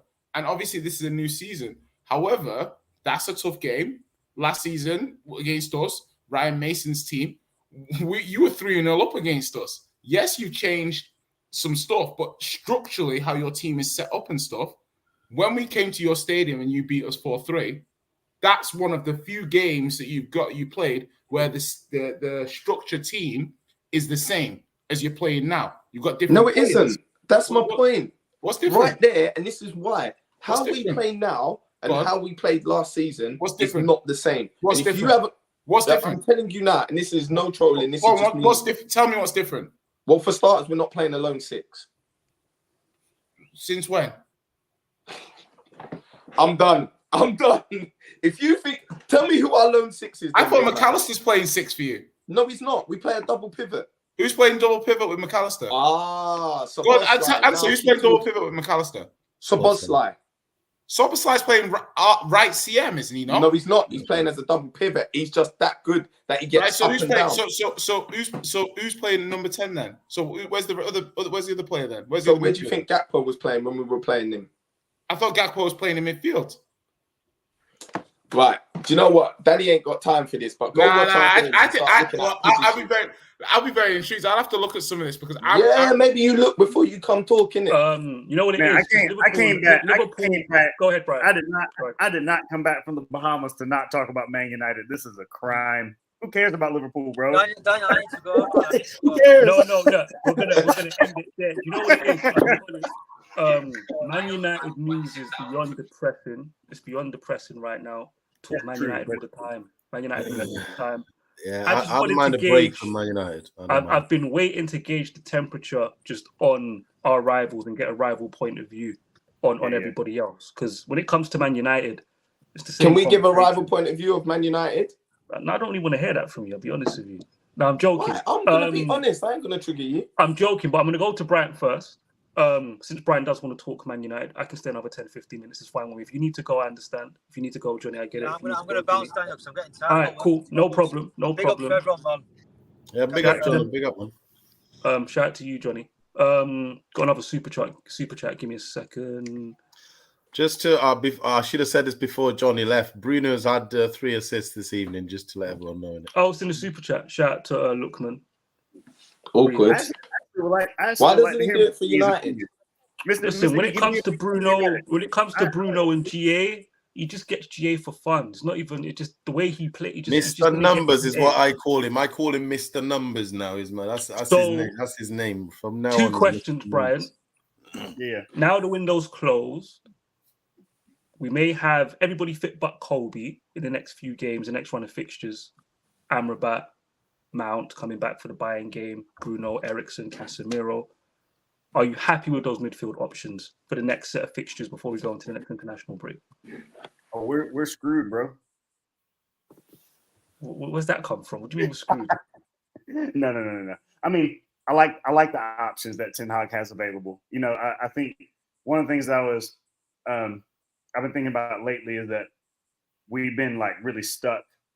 People get stuck on this like best midfield kind of conversation, and I think that the conversation is actually it's better had if you talk about like do you have enough options available that you're able to put out the best midfield that can get what you need to get in the game that you're preparing for.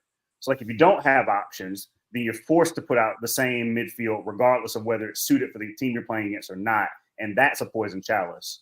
So I think that Ten Hag has significant midfield options and a lot of different profiles that will allow him to do different things with the midfield depending on who we're playing against.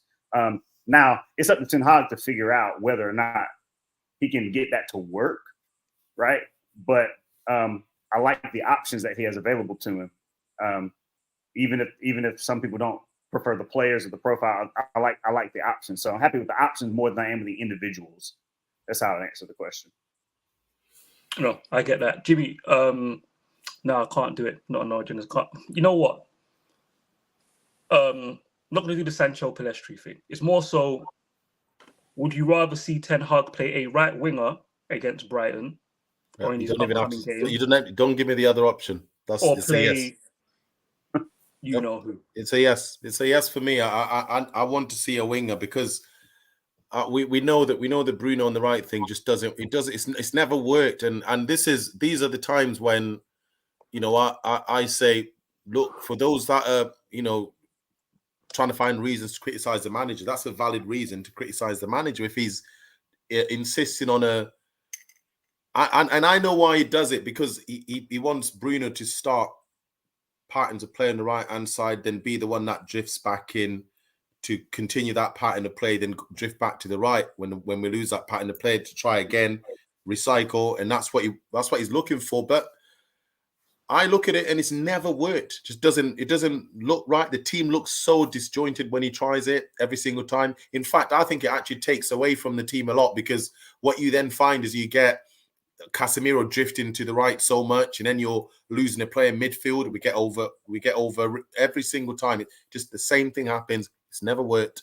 I want to see a winger, so I'd rather see Pelistri or Sancho on the right. Don't want to see any other experiments. It's going to work, Jimmy. Have faith. It's going to work. If Ten Hag keeps trying it, the law of averages says that he's going to win at least one game. But you know what? But it's frustrating, because it's one of those things that when he's tried it, it's almost as if he's sacrificed so much to make it work, and it's still not worked. 9 times out of 10, Bruno ends up back in midfield. Absolutely, that's what I mean. It's like he's always going to get. Yeah. Can I ask one question about Kobe though? Like, because United actually have a lot of midfielders, and I think Kobe, based on what I've seen, I've not seen much, like loads of him like you guys, but whenever I hear like a highly rated player, like I'm like, let's see. He's come in, he did good stuff in preseason, but I don't know if United's dressing room, yeah, especially when you put somebody like Kobe in, and you've got the Amrabats and the Mounts and the, you know, in theory for Kobe to be starting, people like Mount, Amrabat, McTominay, these players. Casemiro will get rotated in and out, but you're right, and that's just my thing. Is like United need Kobe, I think, to really help. Ten Hag will play his best midfielders. That's all you need to know. I'm just looking at it from the point of view of he'll play his best midfielders, and also Jimmy. Does he play? Here's the question then: Is he the type? in it, because cutting off your head again, man. Sorry, man. Is it going to be a thing where he's going to play him irrespective of the other people that are around? So, argument say everyone's fit. And this is the reason why I ask it is because a lot of United fans have given us I'm not saying given us the hype. You've seen him more than what we have. So it's a bit like me with Bicetic. No, what it is, Mr. E, I'll be blunt with you. It's always good to paint a fantasy when you don't have to see the reality of it. So because he's the best profile that Man United fans would want if we were signing a player and he fits that, and Ten Hag was doing what he was doing in pre-season, there's this narrative that Kobe would have been starting all of these games. And we'll never know, but those people can say it because we'll never know. For me, but I'm saying if he comes relying back... on an 18-year-old when you're in this many competitions, and Mr. E, we're a certain age. We know the pitfalls of playing a central midfielder with fast twitch muscles who moves with the ball as he does between the age of 18 and 21 too much. Yeah? And I'll be honest, I don't trust Ten Hag with injuries. Martinez is playing with an injury, blatantly. Yeah? So those people are using Kobe. They want to see a good football player, but also it's an avenue to get other players they don't like out of the team. That should never be your motivation for anything. Yeah? Kobe should be for the next manager. Ten Hag should be bettering him slowly, ease him in. This idea is Kobe or bust. I'm sorry, but Danny, that's what I'm trying to say. It's not best for the player.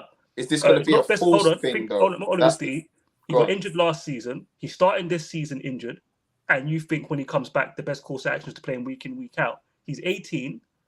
A 20-year-old you'd expect to lose form, so he's probably going to. And also, like I said, you don't want that young body playing Premier League too many games in 4 competitions. So I think Bryant's point is what's most relevant to me. He's got options now. There's no excuses. What you did last season, more or less the same 11, unless you were forced by injury or suspension to rotate, you can't do that this season. There's no excuses to do that. You've got Casemiro, Kobe, Amrabat, Ericsson, Bruno Fernandes, and who am I missing? Mason Mount. Before you get to McTominay. Yeah. Look what we can... Kobe, Amrabat, Casemiro, Bruno and Mount before we get to McTominay. Federico's gone. Maybe play McTominay as a centre-half. This whole... Or as a striker, because he seems to be the best finisher. Hey, real talk. Yeah, so this idea of one midfield, I'm sorry, no, it's just silly for me. He's got options to rotate. And like Bryant said, the right game, right team, doesn't mean you rotate every game, 2-3 games in a row, make little adjustments here and there, adjust the form, suspension, injuries, the whole 9. But this whole thing of Kobe every game and everyone else fit in, there's you can't complain he had no depth, so he had to play the same 11 last season, and now he has more depth, he must do the same thing. What's it they say? Absence makes the heart grow fonder. Like that's and your stock always rises. You've been doing that with Anthony Martial for 4 years. No, we haven't. Everyone on this stream is at least 28 or over. Everyone on this stream.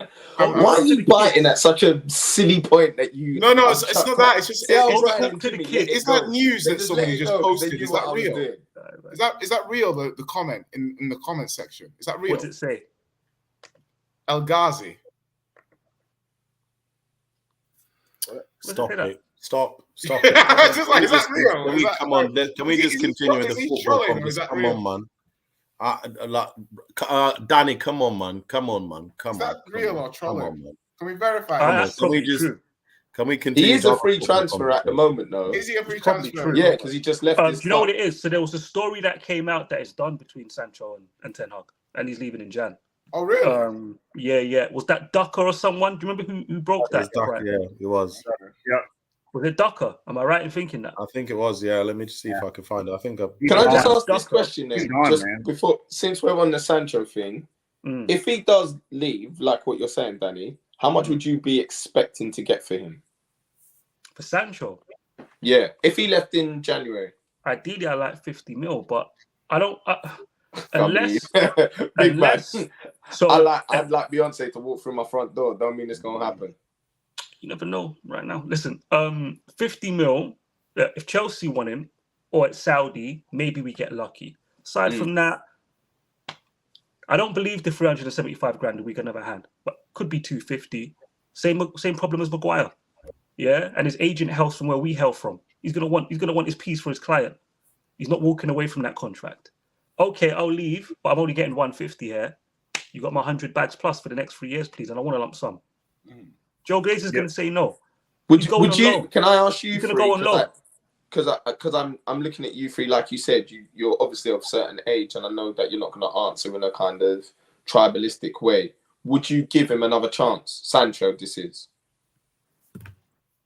based on everything that's happened, his performances, the whole tweet and everything like that. Do you give him another chance? Oh, hold on, Brian. What do you do here? Because the pastor in you is all about forgiveness. So what do you do?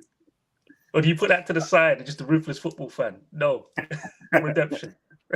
Look, man. Look, if Sancho wants forgiveness, he needs to go to church. No,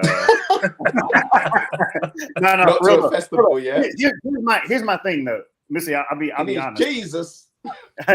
I'll be honest.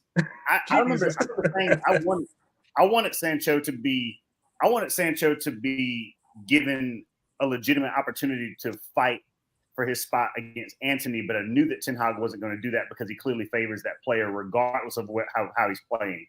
And so the fact that, and Danny was the one who enlightened me to this, the fact that he was moving Sancho all over the front line, and then he played him as a false nine in preseason just to not even use him in that position on the first game when we clearly had no strikers available. And he put Rashford there. He shoehorned Rashford in a position that he's openly said he doesn't like playing in. So that clearly means that he doesn't rate the player, right? So irrespective of like what I feel about Sancho, I think that Sancho deserves a shot because our attack has been terrible. So like, there's no reason for him not to get minutes. But irrespective of my feelings of that, Ten Hag doesn't rate the player, and that's just the game's the game. Sometimes a manager doesn't rate the player regardless of his quality, and so he's pushing him out the door. I think that's a bad thing to do, given the current. That's the point I wanted to ask you, Brian. Do you think that's a good decision? Well, so I mean, the other thing too is like, could Ten Hag have foreseen the stuff with Antony blowing up? Yeah. Yes, he's a scumbag, definitely. Yes, he could have. Yeah, he could and have. so I agree with you. So in that regard, it looks like a really poor decision on Ten Hag's part. Like, but you know what it is? But his decision is driven by his bias that he has against the player for whatever reason. That one you can never speak and to. that's on him. Right? And so like Ten Hag has to hold this one for me. Like, if you're not going to give a player an opportunity, but you're willing to continue to persist with a player who is underperforming when it comes to output as an attacker because he's your boy and you bought him, like that's not good decision making for me. So like, and then now you've blown up a relationship with a player that you tried to make everybody think that you repaired last season. So he did the PR spin with Man United fans between him and Sancho to say everything's all good, and then less than 12 months later it's bad again. Get out of here with that. Like we don't need to be dropping bodies in the weakest part of our team. We don't. Would we say that Ten Hag has blown the relationship between himself and Sancho? Would we say that that's potentially because the player, if I'm not mistaken, even as we speak, Sancho's still got that message pinned to his Instagram or his Twitter because I've seen people moaning about it. I'm not aware that it's come down. So, but do you see the point? The question I asked taking Jimmy, it down, what does that do? No. The fact that he leaves it up is a statement in itself. Taking it down never matters because people say, well, you left it up for a day. You left it up for a week. So to the observer, it don't matter. I'm saying what it indicates from him. He's like, no. I'm standing on this. And without getting into other things we got into last week, this has been brewing. When they lied and said he was injured in November last season, he wasn't injured. I said it. No ITK stuff. This ain't about speaking to anyone that even knows him or his agent. Yeah, from just me knowing my club, I know when they're lying, and I called it out immediately. That's a lie. He's not injured. You're doing the Greenwood thing again. I can tell. When I say the Greenwood thing again, hold on. When I say Greenwood thing again, I mean I know he's not in the squad, and it has nothing to do with football. Same way under Ollie, Brian, we're in the same group chat. I said that back then, and KJ and Neeks weren't having it, and I told them, nah, they're lying. I think he's playing computer games, or he's staying up late, or something's going on. Because on Thursday he was fit, Now it's Saturday, he's not in the squad. That's got nothing to do with injury. They didn't train the day before. So I'm saying to you, so I knew they were lying. Before we go though, I've got a question for Jay and Mr. E. I'll go to Jay first since he's just returned. And we let Mr. E get the final word. For the Brighton game, if you're a Brighton fan, right? Which you can imagine, they don't win trophies over, Jay, so you can imagine that.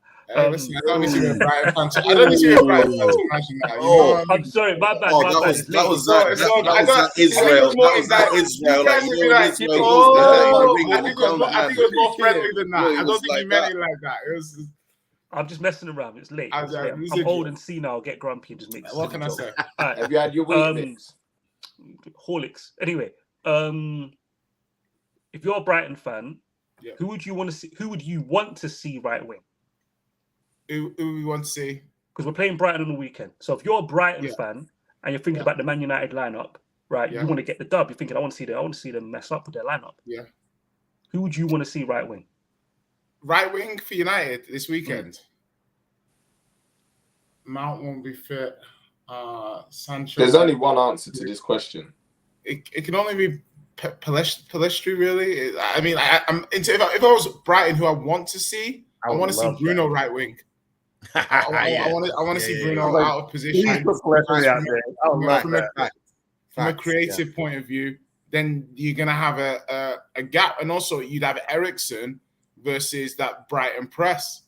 And I know Eriksen used to be very, very press resistant. Well, he was never that press resistant. He was good press resistant, but now with that press, taking Bruno out of the hub of the team.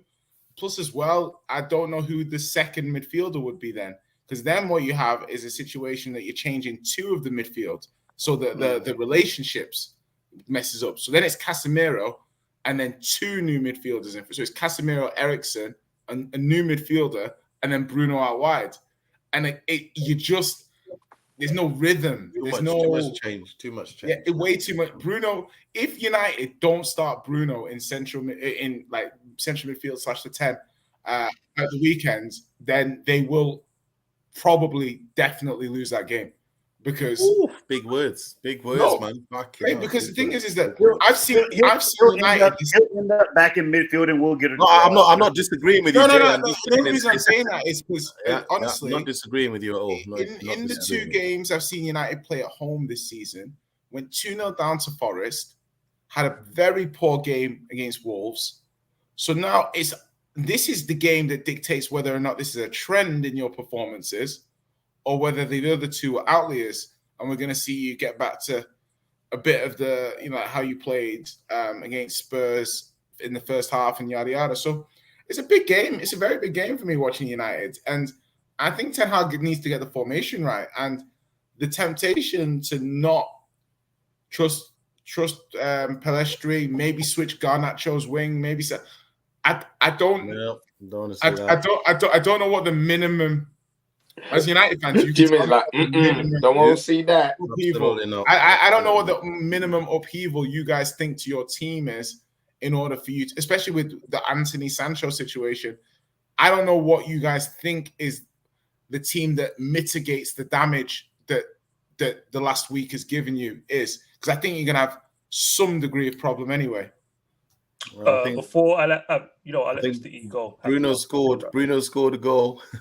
You man are begging, It's not even begging. Drill was saying this yesterday, man. We just chill, relax, man. He does his thing. Like, it's what it is. In terms of for you guys, I see a lot of similarities to other teams when they're, I don't want to say losing their identity, but maybe trying to create a new one. I see, and I don't know if me and you have spoken about this, Danny, but I see the people coming out to like clip up Casemiro and say his legs are gone, he's not this, he's not that, blah, blah, blah, blah, blah, but don't want to justify the fact of he's not playing with other competent midfielders who are doing their jobs to a certain level to allow him to do his job to a certain level.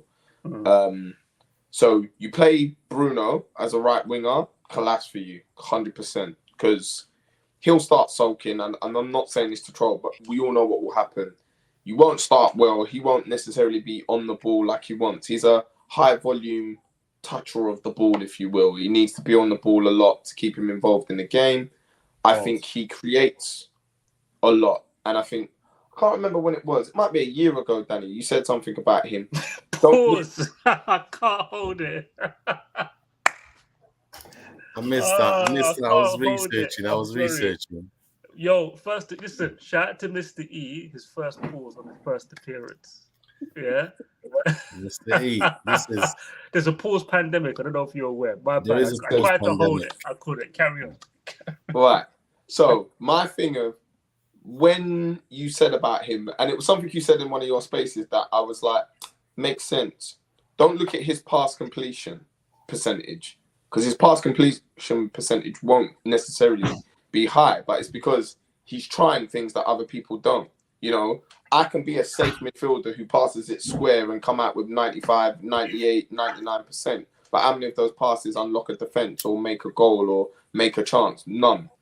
So with him, he's a bit like, for me, he's a bit like a Luis Garcia. You have to accept all of his bullshit because when he does something good, that's when you go, oh, that's because I let you do it 6 times before, absolutely fail at it. But then the time you've now done it, you're going to unlock everything and it's going to be live. My issue for you guys is it's that balance of what you do. So do you go with the screw it, let's just get a competent wide man, whoever that is, whether you think it's Sancho, Pellistri, Garnacho, whoever, and you stick them out on the right, you play Rashford down the left, you play the new kid up front. Me personally, I think if you went, you know, McTominay and Casemiro, I know maybe you guys don't like him, but I just think he's functional. And I think sometimes you have to have functional people in the team to do a functional job to allow your, whether you want to call them your superstars, but or your better players to be able to do what you want to do. And it might not look pretty and it might not look nice, but you said it about an hour ago. Football's about points. So like when you lot said to me about Liverpool, you fluked to win against Newcastle. Great, I got the 3 points. I don't care. Do you see what I mean? Like in a year's time, no one's going to remember what that game went. All they're going to know is Liverpool won and Darwin Núñez got 2. That's it. That's all we're going to remember. You beat Brighton, hook or by crook. No one's going to remember the performance in a year. So it's about getting the wins. It's about getting the W's. And if you've got to be pragmatic to do it, so be it. You know, my concern is it's just ball progression down the right-hand side ain't the best anyway. You put Bruno there, you're adding to that problem. He's going to do 2 things. Pass it backwards, so we're now predictable. Or you're going to be overly ambitious, which you don't want. And by the way, that's what Ten Hag's curbed with him playing in midfield over the last year. So you're actually hurting the work that you've done with Bruno by moving him out there. That's what, like, I think the only success we've had with What are your options out on the wing? It'd be Sancho, Pellistri. And with the Sancho That's it, thing, nothing else. For me, you're saying, okay, big man, you said you're ready to play. Cool, play, prove it. And if you don't, Pellestri's a young player. You bring him on, you probably get the super sub settings that you normally get from a young player when they're, you know. What about Garnacho? Garnacho right wing. Ten Hag's absolutely not. You see Please, Ten Hag, no. Ten Hag's a very, very strange. Once he decides he don't see you a certain way, forget it. Just forget it. I don't think Garnacho would do well on the right at all. The right wing agenda, Mr. E. So where's his best position then? Hold on, we've been calling this out for a while, yeah. Ten Hag, you don't want competition on the right wing. You don't want it. Yep. That's really. It's that nasty. You don't want competition. I think he should have tried Dallo by now. I think he should have tried Dallo there by now, to be honest. Like, just if you're struggling. No, wait. No, the reason I'm saying that is because if you don't want to start Pellistri, that's very obvious. You've used Dallo as an experiment on the left, as a left back. But it's a fullback position. He's no, but I'm saying, right wing. if you're going to use Dallo as this experimental player, when he plays Dallo, how many times... Dallo played as a wing back. All of a sudden, Ten Hag wants to invert and do all this stuff when Dallo's better. So keep experimenting then. Look, Dallo right wing, no. Like, just listen, play Sancho, play Pellistri. He doesn't want to play anyone else. You know what it is as well, yeah? You're coming up against the Brighton team that's in good form. They know exactly what they're going to be doing. They're not going to be figuring nothing out. They're not going to have any, like, they dominate the ball away from home as well. They'll go to City and get 52% possession. No one else is doing that.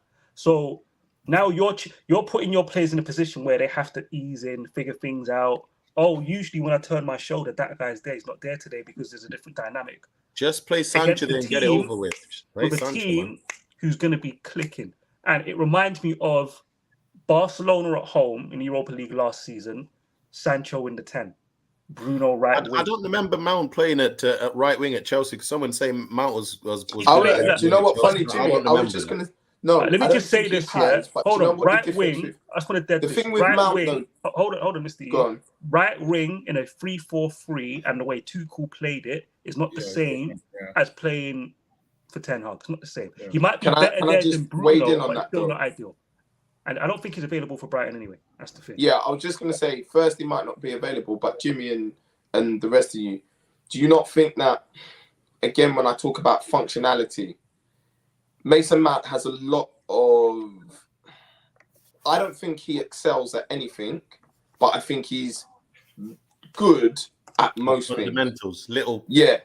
So, like, I'm not saying plug and play, Jimmy, but if I go to him, like from a coach's point of view, I pull him to the side and I say, listen, against Brighton this week, I need you to play right wing or right midfield or a right of a front three. I need you to pin their fullback in. If the fullback bombs on because it's Estepena, I need you to track him and help the fullback. Do you know what I mean? Like, like how Pep used to get Jesus to do a job for him when they played us to stop Robertson getting down the wing and all the rest of it. Like, I can guarantee you, ask any Liverpool fan, every time we played City, Jesus 100% started wide right of a free. Doesn't matter what has happened before, he comes in and does that. I look at Mount and I go, if I needed him to do a job for United in that position and still give me a little bit of GA potentially, some link-up play, balls in the box, attacking intent, he could do that. If he's fit, that is, obviously. But if you're telling me your options out on the right are that peak, that is literally those two, you maybe sit down and say, is he the answer that you put out there just because he can do it? Like when you had Mata and you used to play him out wide, it's not his best position, but he can do a job. No, Also, one thing to add is United have had the worst luck with wingers. To have Greenwood and Anthony and Sancho, it's just probably not even just bad luck, just bad scouting, bad understanding what the players are bringing to the team. You hate to see it. I won't accept that. I won't accept that. You want to accept that? Okay, I wouldn't push that on any of my enemies. I wouldn't want that. My thing is I don't know how long you guys want to give Anthony to be showing his levels, but Kulusevski, Elise, there's right wingers. Yeah, but Anthony wasn't scouted. So yeah, but that's what I'm saying. But my point is, Anthony. That's fair enough. But what I'm trying to say is, if you have all of that money, and then obviously you got the homegrown game, I'm not saying that United have been unlucky with what's happened with some of the wingers, but I'm saying that there's a certain level. If you have £100 million winger and he doesn't hit the ground running, is it the system? Is it the player? Sancho not really able to show his best side. Some of these things you've got to just kind of. And the issue for me, Jay, is the fact that, and I mean, like Danny and Jimmy and I have talked about this a ton on No Agendas, is that the biggest issue for me is that the reason that things are so peak right now on the right wing is because Ten Hag hasn't allowed anyone but Anthony to play there for any run of games at all. And so he's put himself as the manager in a position now where he's having to play players that are not sharp in a position where he's protected one player by hook or by crook, since he brought him in. Like, he's the one who persisted to the Glazers to spend the money to bring Anthony in because he didn't like the options. And then he brings him in, and now he forces him. Like, Anthony plays. Anthony, if Anthony wasn't going through this right now, he would play for 7-8 games straight, regardless of his performance. It wouldn't matter. Anthony could score 3 own goals at right wing. He starts and still play the next game. But this is where, for me, when I look at it, and I was saying this, like, this is a decision that Ten Hag is going to have to stand on, and we're going to judge him for it, unfortunately, because he's insisted on having Anthony on the right, and he's persisted. He's pretty much adjusted other areas of the pitch, just kind of from midfield going to that right hand side direction. He's adjusted a lot of things to accommodate Anthony on that right-hand side. So he's going to have to stand by it. Now, this whole situation, for me, might be a blessing in disguise in the sense that Ten Hag might actually experiment with some other players. Now, I'm hoping he doesn't do the Bruno on the right thing, because I think that's just, for me, that's almost lazy management. It's like, you're going to have to try some other things, because Bruno on the right hasn't worked. It's never worked before. It worked for like 10 minutes in one match, and that was it. It's never worked. So play some other players. No, I agree with that. And that 10 minutes it wasn't even 10 minutes. It was one sequence. Dalot over the top, Bruno running in behind. Yeah. When we beat Villa in the League Cup after we lost to them in the league. Listen, it's an amazing show. Shout out to Jay on his debut. Shout out to Mr. E on his debut. Appreciate the regulars as well. Johnny, Neji, Jimmy and Brian. We're going to end it there. Thank you to everybody that's tuned in. Make sure if you're watching this on the playback, smash the like before you go. Smash the like before you go. Notification bell, all of that. And follow everyone on Twitter. Back again next week to unpack the weekend results. Thank you for watching. We're going to end it there. Marathon show. Appreciate everybody for watching. Bless.